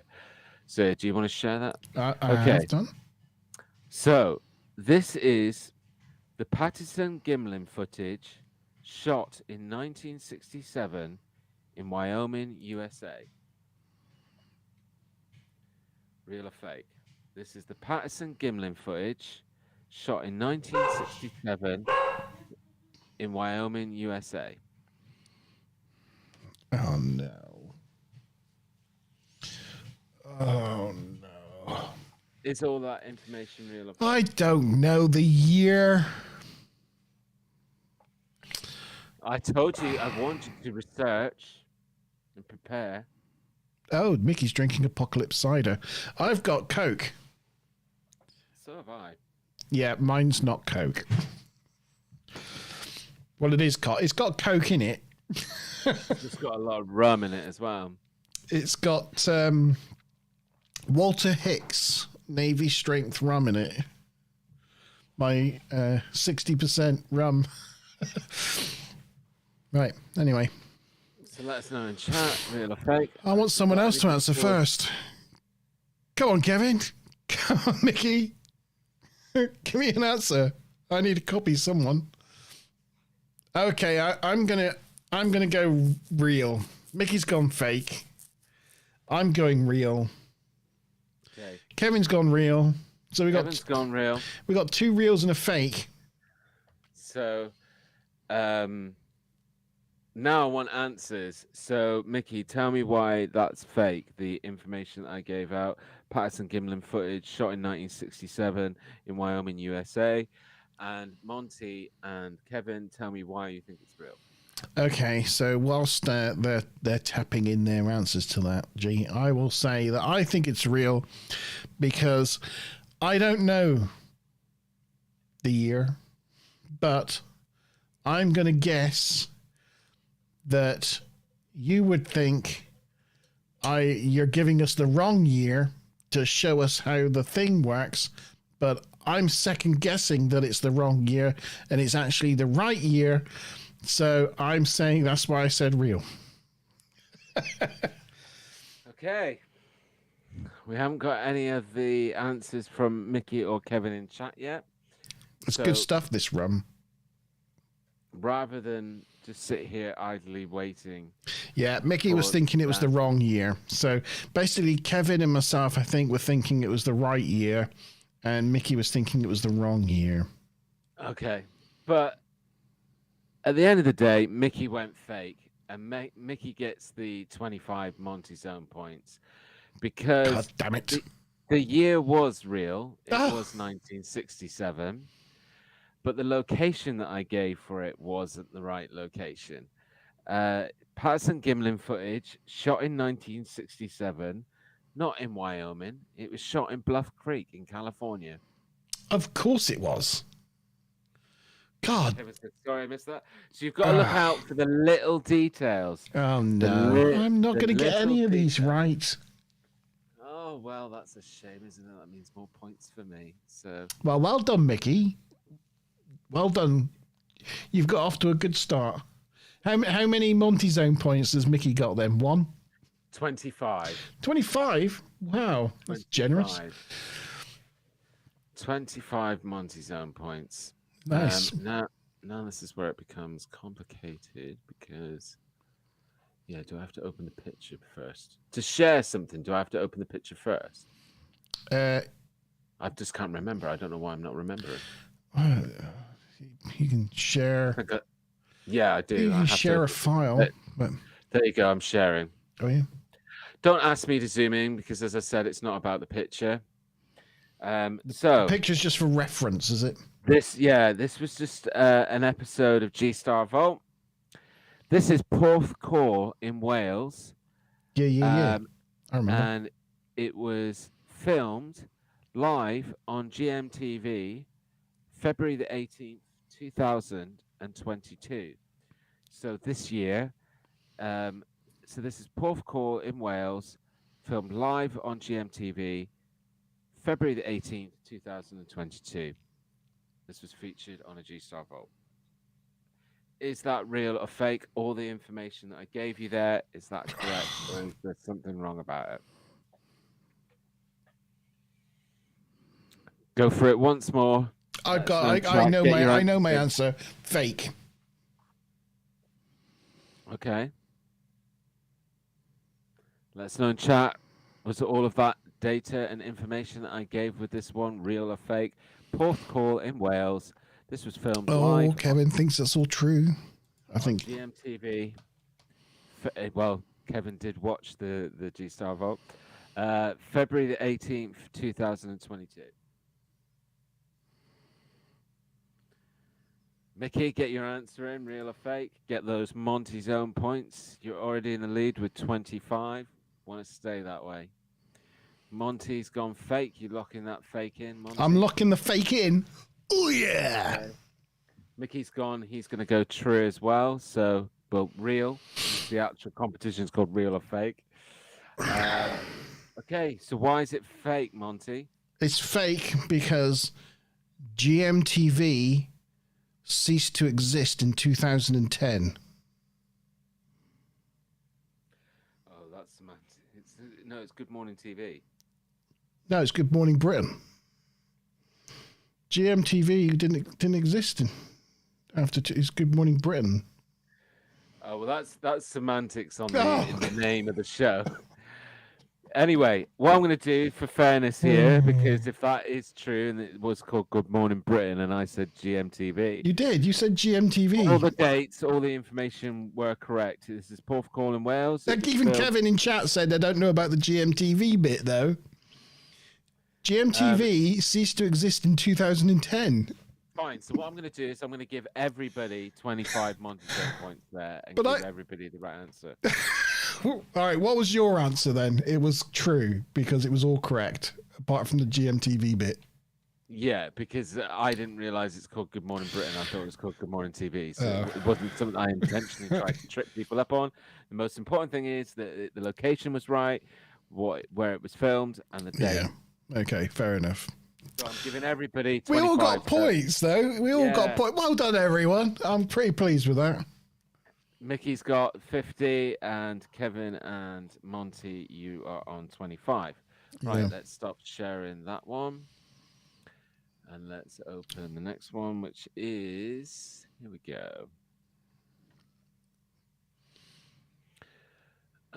This will be a very tiny picture on the screen, unfortunately, but again, it's not about the picture. That's just there for inspiration. Here we go. I like your innovative use of the game show this time, G. I think it's very well done. Very good. Oh, I know that one. Okay, so this is the Black Sea Anomaly. The Black Sea Anomaly. Real or fake? Fake. Let us know in chat. Fake. Don't give me your answer. Just say real or fake, real or fake. Is this the Black Sea Anomaly? I might have been selling my fakeness a little. Very hard there. Little, yeah. Was I convincing? Mickey said fake, so straight off the bat, guys, put a comment in chat letting me know why it's fake before I get the answer. It's the Baltic Sea, not the Black Sea. Yes, it is. Kevin got it as well. Baltic Sea, yes. One of my favorite episodes that I've ever done. I do like that episode. I'm proud of that one. But yes, so this is the Black Sea Anomaly. No, the Baltic Sea Anomaly. Sorry, not the Black Sea Anomaly. Right. Okay. This one's going to be a weird one because I can't read my own writing. Oh, it's a bit like me on the TNG review sometimes. So this is going to get interesting. Just sharing the picture. This was, again, I think, from a vault, possibly, or maybe even a story time. Picture is ready to share, Monty. This is Barry Bolavini, who is an astrobiologist. Barry Bolavini, who is an astrobiologist. And I think this was on an episode to do with Mars, where we were talking about life, signs of life found on Mars. And this is Barry Bolavini, who's an astrobiologist. Real or fake?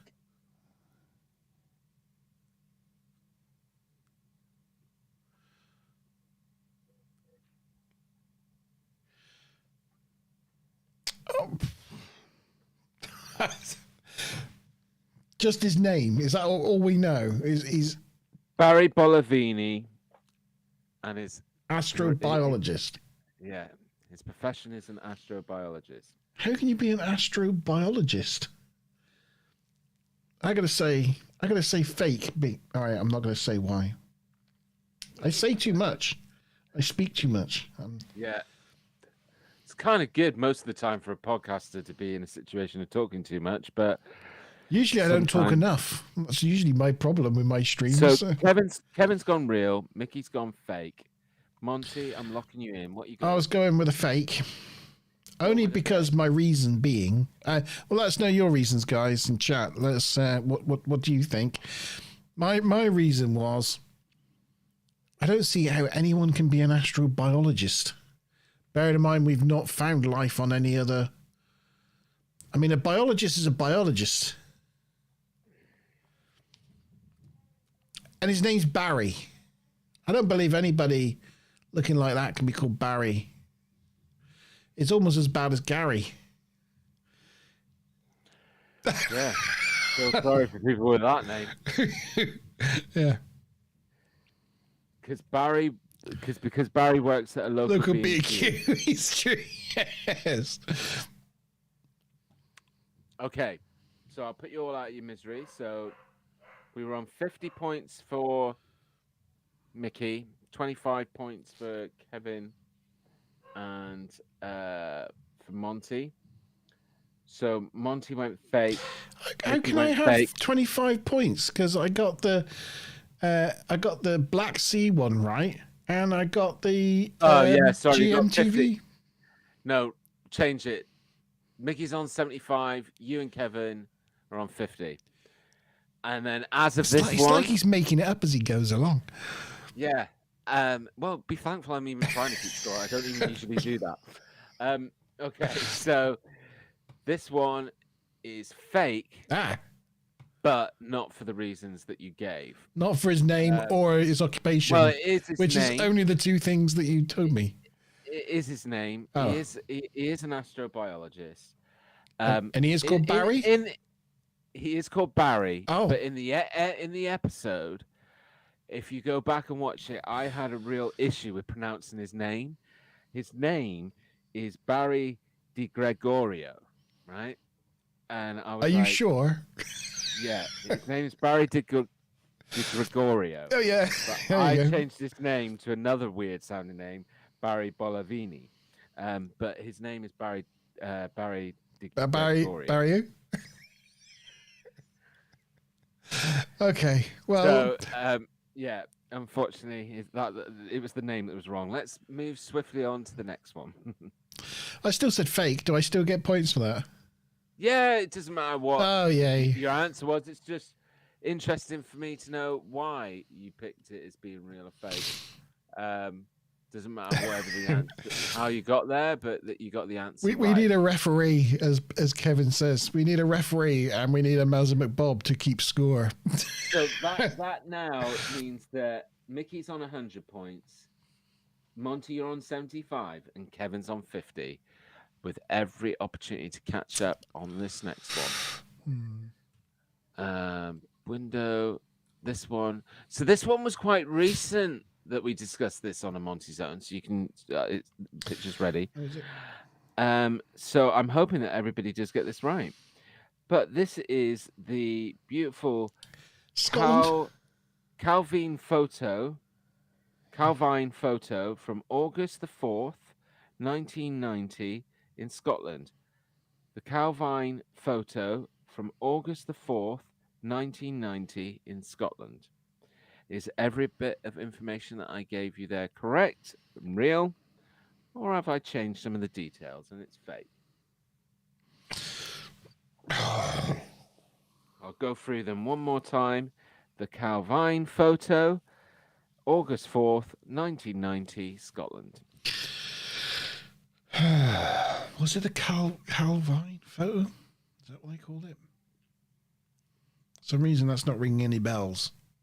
I mean, I remember it being Scotland. I remember it having a harrier in the background or something. I remember talking about it. Was it 1990? Was it called Calvine? Calvine photo, August the 4th. The text didn't help. 1990, Scotland. Kevin said true, maybe a year too early. Mickey's gone, nope, fake. I'm going to go true.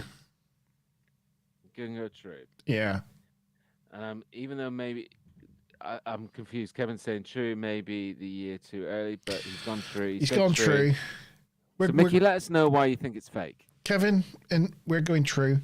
The fact that he's asked Mickey why he thinks it's fake, I'm believing we've got it wrong, Kevin. I think we may have made a mistake. Is it too late to change? It is too late. You are locked in. Oh, no. Let us know why you were thinking it was fake, Mickey. But you can still let us know, Mickey, because it's still interesting. But Monty's sitting there all paranoid because I'm chasing your answer on that. Because of the Calvin Klein photo. Calvin Klein photo. It is basically, I love the paranoia coming from Monty, but the 25 points goes to Monty and to Kevin. Every single fact about that was correct. It's the Calvine photo. The date is 100% correct. It's August 4th, 1990. It's been buried for all these years. Only popped its head up about a few months ago. It's been dug up, and it was taken in Scotland. So it's been kind of hidden for Give quite yourself a while. one of these. Well done, Kevin. Well done. But throughout the show that we did, where this featured on a Monte zone, I was calling it the Calvin photo. Ah. And it's not the Calvin photo, it's the Calvine. Calvine. Like Because then bovine. you looked up Calvine in Scotland and found the location. I did. So, yeah. It's like a little village. I thought I would come back with the actual correct information. So now that puts Kevin's caught up to 75, I believe, and both Monte and Mickey are on 100. Oh, it's all to play for. Is this the last one? No, there's two more. Two left. more? It really is all to and play for then. the next one. So yeah, it all really is to play for because anybody can catch up and snatch it. So here we go. Next one.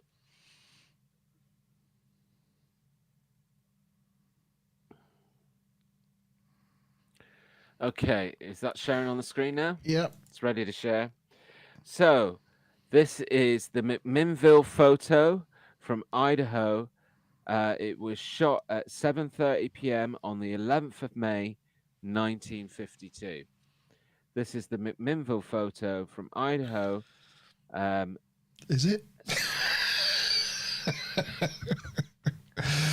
Shot at 7:30 p.m. at night on the 11th of May. 1952. It's like not 7:31 or no, it was shot at 7:30 p.m. Right on the 11th of May 1952. Real or fake, guys? Let us know in chat straight away. Gents, good luck. I wish you well on this one. Now on this one, can I have the facts again?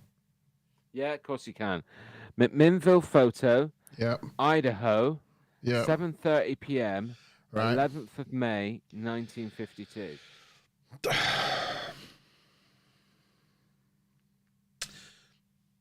I'm gonna go true. Because if you tell me it was like 11:33 or something, or it was in the AM, not the PM, or something like that. When did Mickey, you say? tell me. When did you say it was? 7:30 p.m. on the 11th of May, 1952. 7:30 p.m. Mickey, let me know why you're saying fake. Kevin's put the years correct. He thinks what's with the time. Did you make it PM? Did you make it PM instead of AM? Did I make that small tweak and that small detail? I'm going to say it's real. And if you changed it from PM to AM, you're a petty, petty, petty man. Well, I've been called many things in my time, but petty is not one of them. By me, generally. So I'm gonna issue the points now, but I will issue another 25 points to you, Mickey, and give you a chance to step out in front if you can tell me why it was fake.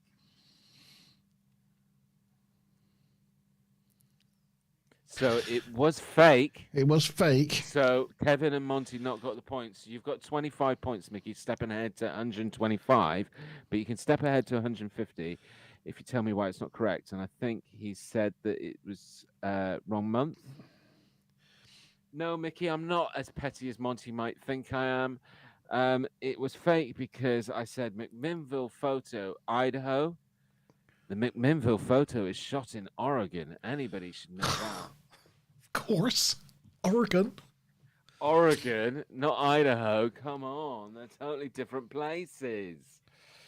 So no extra points there, but stepped out in the lead. So we've got, I believe, if I'm correct, we've got Kevin on 75, Monty on 100, and Mickey on 125, with the last one to go. Here we go, guys. What is it? I can't remember. Oh, yeah. So this comes from a story time that is seemingly and strangely, I noticed the other day that it's had some emerging interest, which is kind of cool. And a lot of people have been clicking in and watching it. So that's ready to share, Monty. I've just used the thumbnail for this one. Oh, yeah. Some promotion for the channel. There you go. Yeah, there you go. So this is the Charlotte Diamond story, and it took place on Dartmoor. It's the Charlotte Diamond story. Is that it? It took place on Dartmoor. I'm not going to give you year or anything like that. Keep it simple. Let us know in chat, real or fake. The Charlotte Diamond story took place on Dartmoor. Oh, Mickey's joined us. Oh, yeah, Mickey. Hello. Oh. Say hello. How are you doing, sir? I'm just laughing my ass off here. So it's torturing us. He is torturing us, isn't he? So, Well, like you said, it's a novel thing to do, though. yeah, it's pretty good. It is pretty good. So, what are we saying to this one then, Mickey? The Charlotte Diamond story took place on Dartmoor. I remember watching this one too. True. Is that the one that he killed her?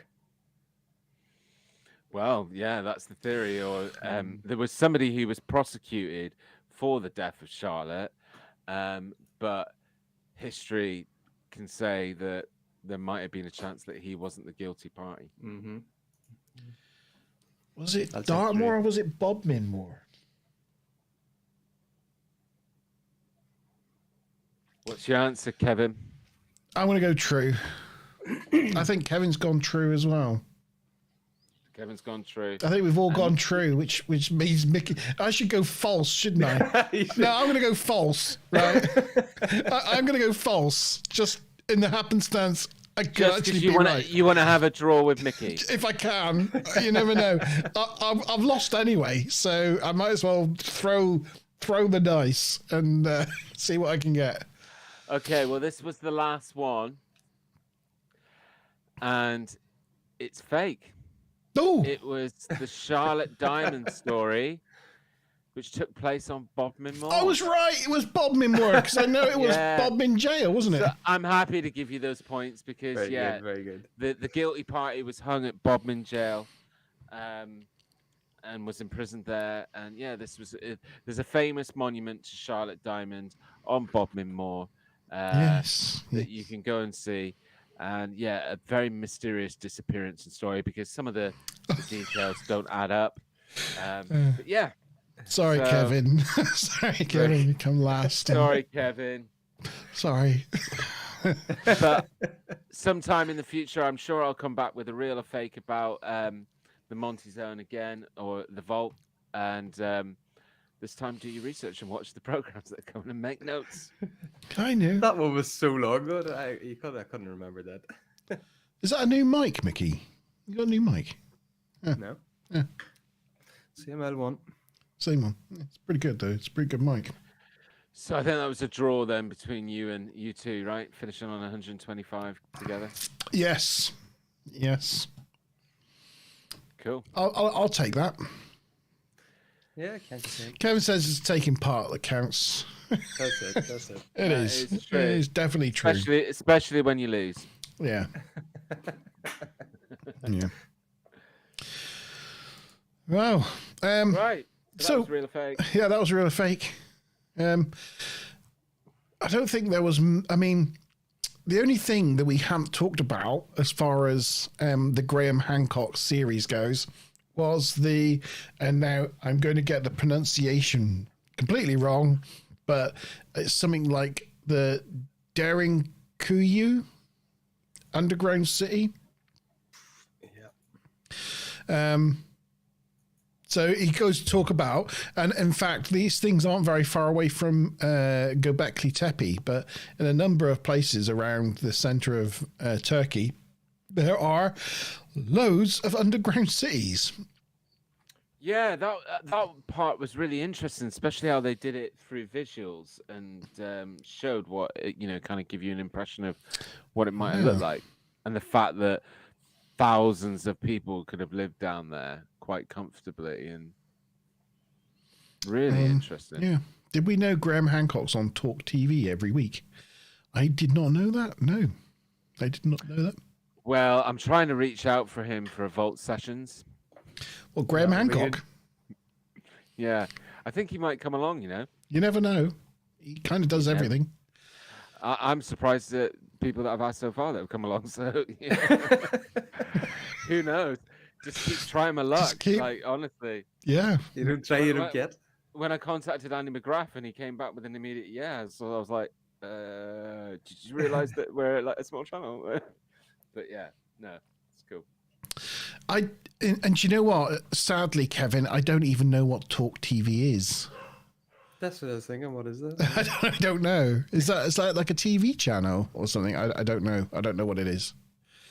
Yeah. If you could point us in the direction of what that is. Is it a YouTube channel or I don't know?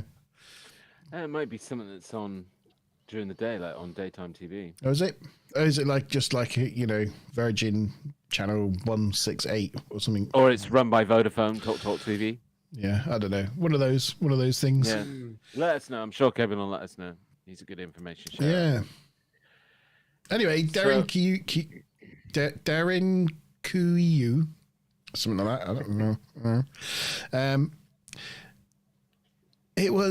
It's 18 levels. It goes down 18 levels into the ground. It's 85 meters deep. I mean, it's just crazy. They reckon it can hold if they filled it up. If it was like a shelter, like a bomb shelter, it could hold around 22,000 people. It's just crazy.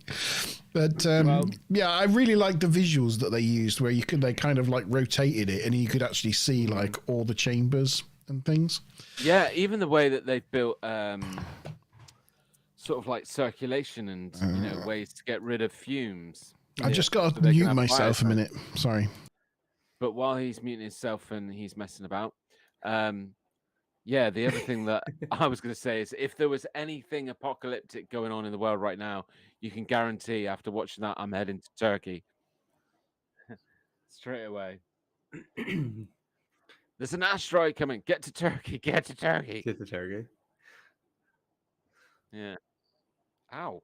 You're really loud, though. Who, me? Me? Wasn't. Yeah. Your mic's really loud. Sorry. Yeah, I didn't mute me for you. I just muted me for them. Oh yeah. Yeah. What was I going to say? Oh yeah. So what's the reasons then? Why did they build these massive underground cities? And that's the thing he's kind of exploring, isn't it? Because if they were built around the same time as Göbekli Tepe and all that sort of stuff around the end of the Ice Age, then the whole thing that he said's being depicted on that sort of main T stone of that date for the end of the world type scenario of stuff raining down from the sky and the eternal winter and the floods and all those bad things, then maybe at that time human civilization thought, you know what, I'm going to build underground out of the way. Well, if they were building underground, there was a flood. They'd be on trouble. Yeah. But if you look at some of the underground things that have been excavated, they're generally underground, but they're like in hills. Yeah. But they dug down to just above the water table, so yeah. I was thinking, how'd they know where that was? Yeah, how did they dig that out? Well, apparently it's something to do with the rock. There is a particular type of rock where it's easy to. It's compacted volcanic ash called tuff, which is really sort of malleable or soft. Yeah. Was that the one with it? Was it furry stools or furry something? Furry chimneys, yeah, something like that. Yeah. There's like these like spikes sticking out of the ground, which incidentally, just coincidence, looks exactly like the pillars in the second enclosure at Karahan Tepe. It's just one of those weird coincidences. It's interesting that you brought it up, Monte, because obviously I'm hoping in a little while I get to talk about some of the stuff around my theory. But I want you to kind of remember that whole underground scenario, because there's quite a commonality between these, where it kind of reveals that there was either messages or there was evidence that, you know, certain civilization thought it was best to go underground, or you know, protect themselves from something. And yeah, I just want everybody to remember that. But even where they built them, there was nothing else around. There was nothing. It was just flat fields. So where Yeah. else were they gonna head? Well, yeah, but again, like you said, like the whole mainstream archaeology thinks that they built underground to hide from the Assyrians, because the Assyrians were coming north and, you know, murdering children and being just generally deplorable, and so they were hiding away underground from. But he points out that, you know, because the whole countryside's made out of this tuft rock, which is compacted ash. Like, they could have just pickaxed their way through. And to be honest, if you want to be in a defense, you don't really want to be underground, because you could be, you know, You're blocked in. Then, fired out. You know, if they start fire at the entrance or pour water down or whatever it is, you know, you want the high ground, not the. You don't want to be buried. I like the way they called it tough when it wasn't tough at all. Yeah, that's right. The tuff's really soft. Yeah. Kevin says, is it a coincidence that civilization supposedly started in Turkey, not far away from the temple, and supposedly Noah's Ark? Don't know. But he did point out that the Sufis in Turkey, which have that tradition of the whirling dervish, where they spin around, that's an offshoot of the Persian religion, where it's kind of like it's a real sideways step from Islam, where they have the deity Yima, or it's also called Jamshid, who was the first man. And he basically was a bearded guy who arrived and marked the start of the time of freezing winters and floods, and supposedly he guided humanity to flourish underground, leading animals 2 by 2. So there was a great flood, terrible winter. Yima, or Jamshid, turned up, saved humanity by taking them underground with 2 lots of every animal. You'd believe it more with harsh winters that they went underground, more so than floods.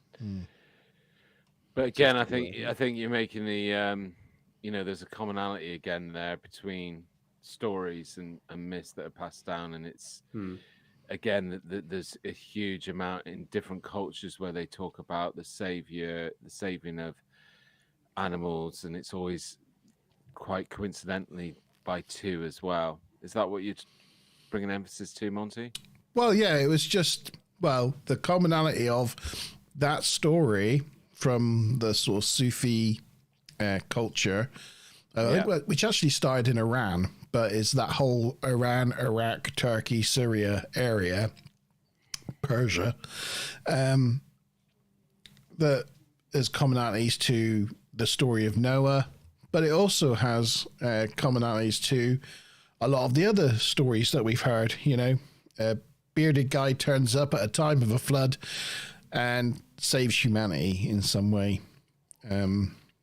But the other one in this culture, in this religion as well, that is interesting is all of this was preceded by the sign of the snake coming from the sky,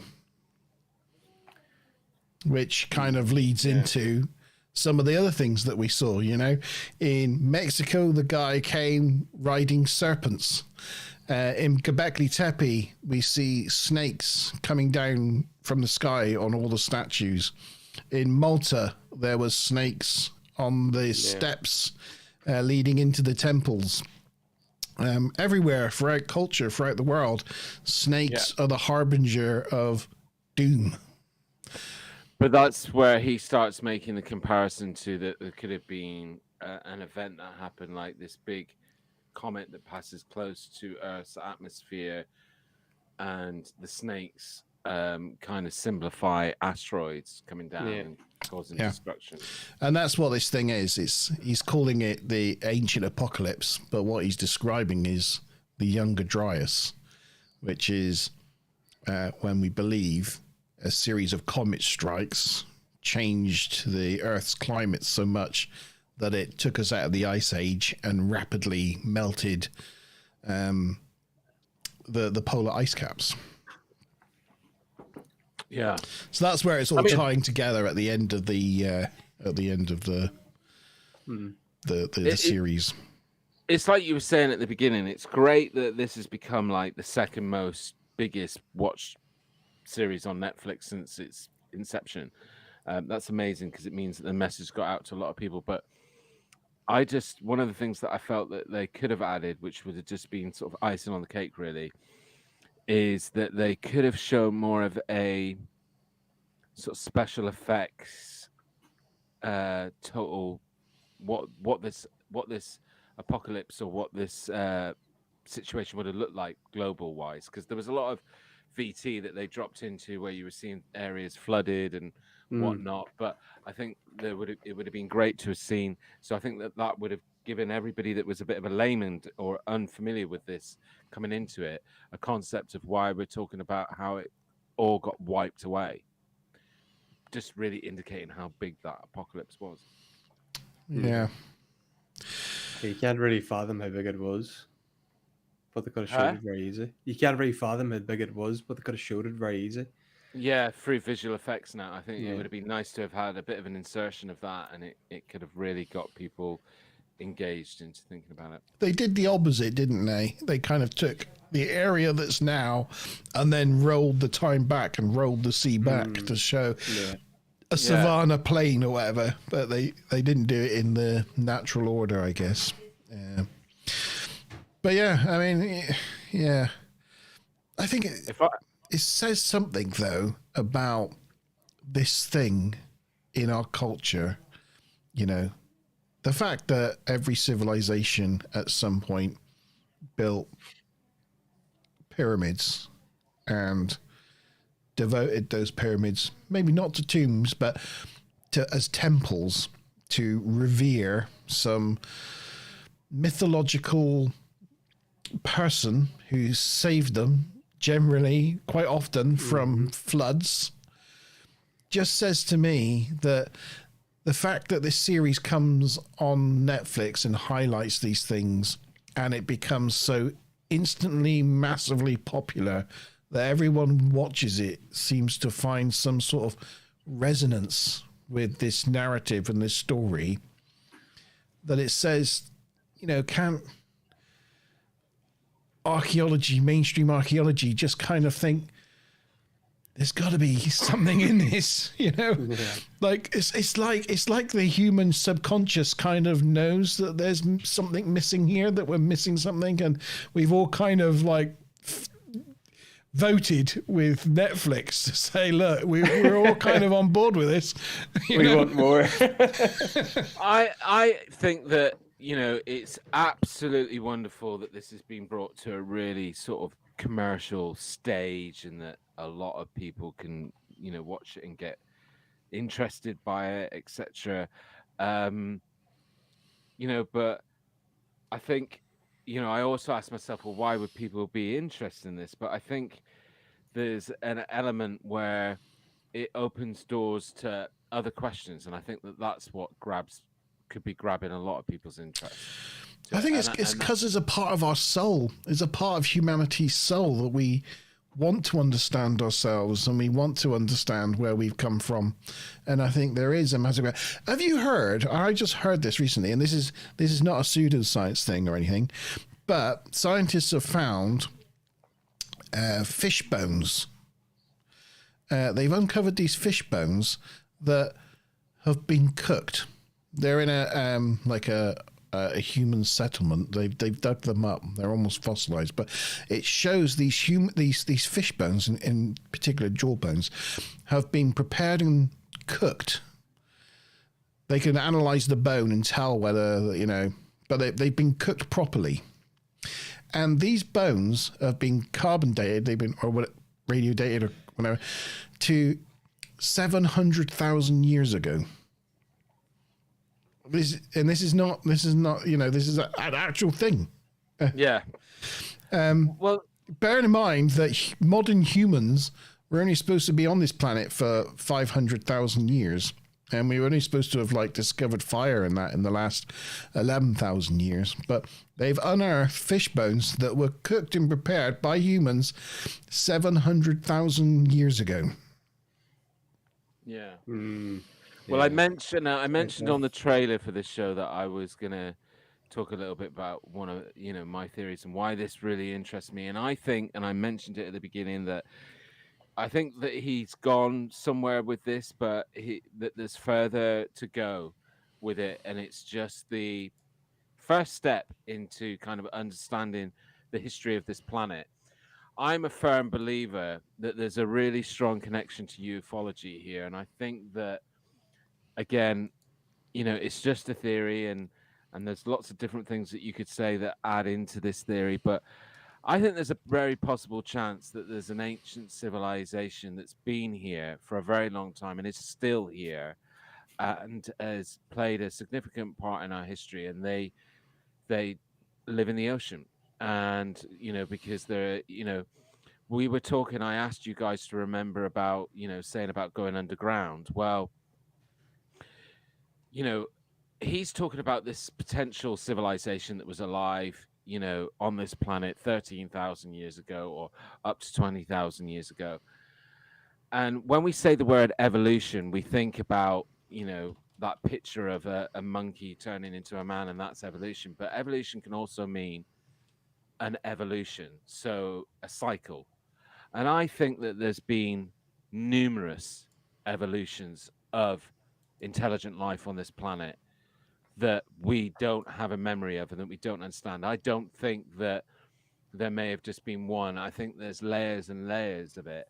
And I think that some of them were so advanced that, obviously they've gone underground, they've survived an apocalypse, and the safest place to survive that, especially if we're talking about astral, would be in the bottoms of the oceans, in the deepest recesses of this planet that you could go to. Yeah. And the reason why I feel that way is because, we're moving into a generation where there's a lot more activity happening in the world of ufology and a lot more people coming forward. But one universal thing that we find about it is it's always near water, always, some element of, and we've covered and talked a lot about where we've seen evidence of things coming out of water, but it's something that features quite heavily. And now there's a lot of discussion about how UFOs, UAPs can be both airborne and then go into the water, and they don't seem to be at all affected or impacted by the environment. And it would make sense to me that these are not maybe creatures that have traveled from a sheer far distance in the universe, but they've creatures that have been here all the time, and that obviously we're their ancestors in some form. So there's going to be some vested interest, and there's vested interest in the planet and the survival and the continuation of the planet. I think some of it started in Mars. I've talked about how I feel very open that I think there was a previous civilization on Mars. I think this evolution of different intelligent life in this solar system alone goes back. And there's huge gaps. When you think about the dinosaurs lived on the planet for only 135 million years and have been extinct for 65 million years, but the planet itself is 4.5 billion years old. There's huge gaps of time. Even if you say from when the last dinosaur walked the planet to when apparently humans became intelligent and went from hunter-gatherers, there's 65 million years. And you think about a society or being able to just advance and evolve in that time period. So, yeah, and it's really interesting. And why I honed in on that myth thing that he talks about is because in all these myths, it talks about people or these things coming from the water and sharing their knowledge and then going back into the ocean. Again, there's a lot of things that have been happening that are in these myths that come from thousands of years ago that signify that there was something intelligent that came out of the water. And it's happening right now. There's documentation from naval things of these craft coming out of the water and then doing maneuvers that we cannot scientifically explain, and then going back into the water. And yeah, I mean, that's my strong theory, and I think this is just the tip of the iceberg of what this opens up dialogue to, possibly this series. And then we need to think harder and deeper as to, yes, there might have been this advanced civilization before what we know, but how far then possibly does that go back, or how many evolutions of that have been? And again, that feeds into, you know, the pyramid in Mexico. Sorry, I forgot the name of it again. What's the name of the pyramid in Mexico? It's Cholula. Cholula, that's it. You know, we were talking about how that's got, you know, one pyramid and then another pyramid later, pyramid later. That could have been like a civilization 60,000 years ago that perished in apocalypse 40,000 years ago, and then another element of life or intelligent life or humanity or whatever you want to call it, hominids, grew up and then made another pyramid or something. And then you know, so I do believe there's also evidence in that shows that there's multiple cycles of this evolution. Sorry, that's my rant over. Put your soapbox away. I tried to find out. Sean was talking about Newbridge in chat. I tried to find out what kind of Newbridge he was talking about. I wondered if he was referring to this Newbridge in Ireland. I don't know if that's the one he was talking about. Sean, if you're out there, let us know. Let us know. Because no, I don't know about Newbridge. So yeah, let us know. There was something else I was going to say. There was one other thing that I found quite interesting in looking at all this. One of the things that I was going to do on Ben's show, just while you're looking on trying to remind yourself, I just mentioned about that the dinosaurs were around for 165 million years. One of the things that's really great to kind of equate the history of this planet, I mentioned that the history of this planet was 4.5 billion years old. Yeah. Well, if you go back to the earliest dug up Homo sapiens, so hominids, sorry, I'm not saying Homo sapiens, I'm saying the earliest hominid on this planet, those remains go back 300,000 years ago. But if you were then to turn 4.5 million... Back off your mic a little bit. Sorry, 4.5 billion years. You almost thought you've been super... It's all right. Well, you could say, you know. So if you take... Because when you talk about billions of years, it's hard for people to get their mind around what a billion is sometimes. Yeah. So what I've done is I've taken 4.5 billion years and I've made it 100 years, right? So if you take that hominids have been on this planet for 300,000 years, that means that we would have been on the equivalent of 445 days in 100 years. That's how small the time. The fraction of the time that the dinosaurs were on this planet equates to 3.6% of this planet's history, and they were around for 165 million years. Yeah. Ben was going to share this thing with me, and I don't know if any of you guys have heard about it, but I haven't received it yet. But it's the Lacerta files. No. Yeah. I'm really interested based on what he told me about it, and he is going to post it to me because apparently. He originally found it on the internet, but it's been taken down from the internet, or you can't read the full excerpt of it. But basically, it's about this story of this person who made an account of where he met somebody who was in his life, like a normal friend or acquaintance or person.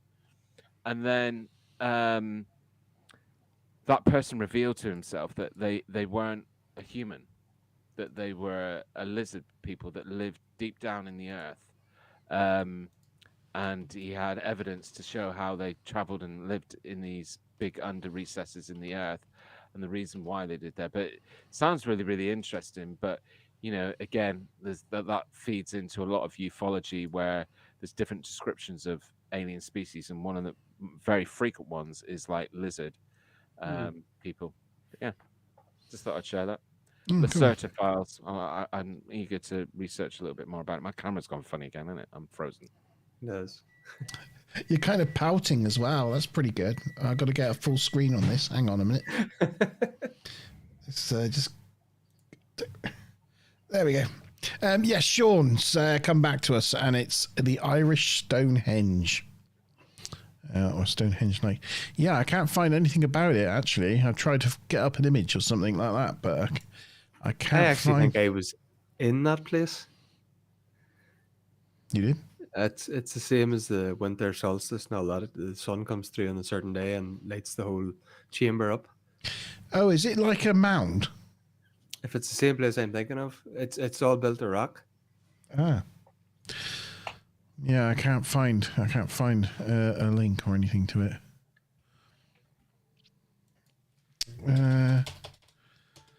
Newbridge. Oh, is it New Grange? New Grange. Not New Bridge, it's New Grange. Yeah. Oh yeah, I do know about that. It's like a burial mound, isn't it? Mm-hmm. And it's been terribly vandalized and robbed over the years. The Irish people have not treated it well, I believe. Too much else going on. That one there, this thing. Yeah. We're actually not far from where I live, probably 20 miles. They're on top of a pretty big hill. There's a really, really tiny one, about 10 meters by 10 meters as well. And it's a tomb, but it's built like that as well. There's actually a we've actually featured this thing on a previous Monte zone, because there's some link between this and Yes, I remember the name. There's between this and an Egypt princess or pharaoh or something like that. There was something. I just remember we did mention it before.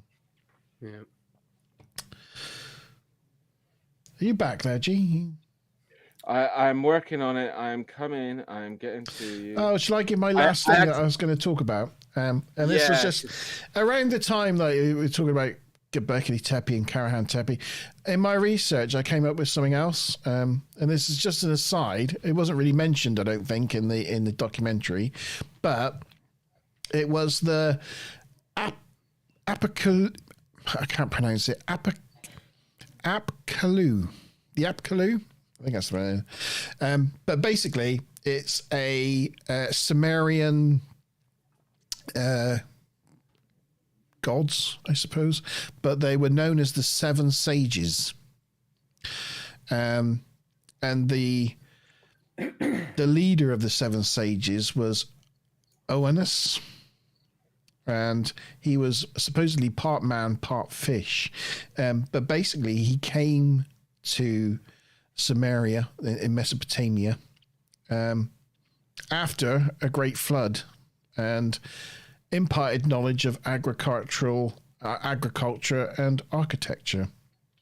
And him and the Seven Sages were supposedly those people that laid the first monolithic foundations of the city of Uruk, which was the capital of Mesopotamia or Sumeria in the Levant. I only say it because, Mesopotamia is in its totality linked to Göbekli Tepe and Karahan Tepe and that whole I've forgotten what the area is called now that they're calling it, but the whole area, that's basically the north end of Mesopotamia. So yeah, it's all incredibly interesting. It's all incredibly. Have you ever seen Uruk? I mean, that's why I love the Baltic Sea anomaly, because ultimately there's a lot of stuff around that account that presents questions. There was some stuff that the crew that took the sonar images, they kind of did a couple of things that were a little bit dodgy, but I don't believe that is necessarily like alien related as it was sold. One of the things we talk about on that episode where we featured it, and I think a lot of the audience that commented on it said that they agreed with me and that they think it's a monolithic structure, because some of the sonar and some of the exploration of that has shown clear signs that there's steps, on the side, and steps don't, they can naturally form, but I think there's a lot of rareness and special circumstances that they definitely look like as if they've been sculpted into the landscape. And anyway, that was Uruk in Iraq. Basically, at the center of the city of Uruk is a giant pyramid-like thing. I forgot what they're called now. I'll get the name for it in a minute, but yeah, that's it. Yeah, just thought I'd show you. I just thought it's another one of those stories. Everywhere. It's one of the oldest stories of, you know, a deity man coming from the sea, saving humanity, building a temple that looks like a pyramid. And it's all related to Göbekli Tepe and all those areas. Yeah, and just something to mention is that's why I love the concept of Atlantis, because I think that Atlantis, you know, a lot of people think that it's like a city that fell into the ocean, but I think it's a civilization that retreated into the ocean. What was the one on the show that got swept away by the ocean? I thought there were technology, that lots of technology, but still got tugged over by the ocean, or the Great Flood, or whatever it was. They had like a circle built around their city. Atlantis. No, he features it. We covered it in. There are pictures of what is meant to be a possible location of Atlantis, and that comes from that place in Africa where it doesn't. It comes from Homer's description of it, but they say the Eye of Africa could be it because it's the concentric circles, isn't it? Well, anyway, really interesting. If anybody that's been viewing tonight hasn't watched the series, we urge you to go and watch it. I recommended it to Mickey early on in this week, and he slammed dunk. Binge watched it. Binge watched it, and you enjoyed it, right? It was great. I loved it. I just need a season 2. Yeah, well, I'm sure there will be one. Yeah. Just very quickly, we talked about it earlier. Sunderland. If you wanted to know when we were talking about like areas that, you know, were a lot different during the Ice Age, Sunderland, you know, all the islands of Indonesia, and that was a giant country that was basically bigger than India. And of course, all that's now underwater. And it was almost connected to Australia, which is also a lot bigger. And yeah. And just you can't just quite make it out, but there's Malta connected to the bottom of Sicily and Italy. So. I'm sorry, I've got to go. Anyway, that was it. I think we're done. Cool. Excellent. We're done. Thank you, Mickey, for joining us, coming on the live stream. Always love it when you come along. Nice to jump on. Come and join us on December the 9th as well for the Vault Party. Thanks to Kevin and to Sean for joining us in live chat along with Mickey, and join us for a really entertaining quiz today. Thank you for that, G. It was really good fun. It was good. Yeah. And yeah, join us next time on the 9th of December for our Christmas party. We will see you then. Bye-bye. Cheers.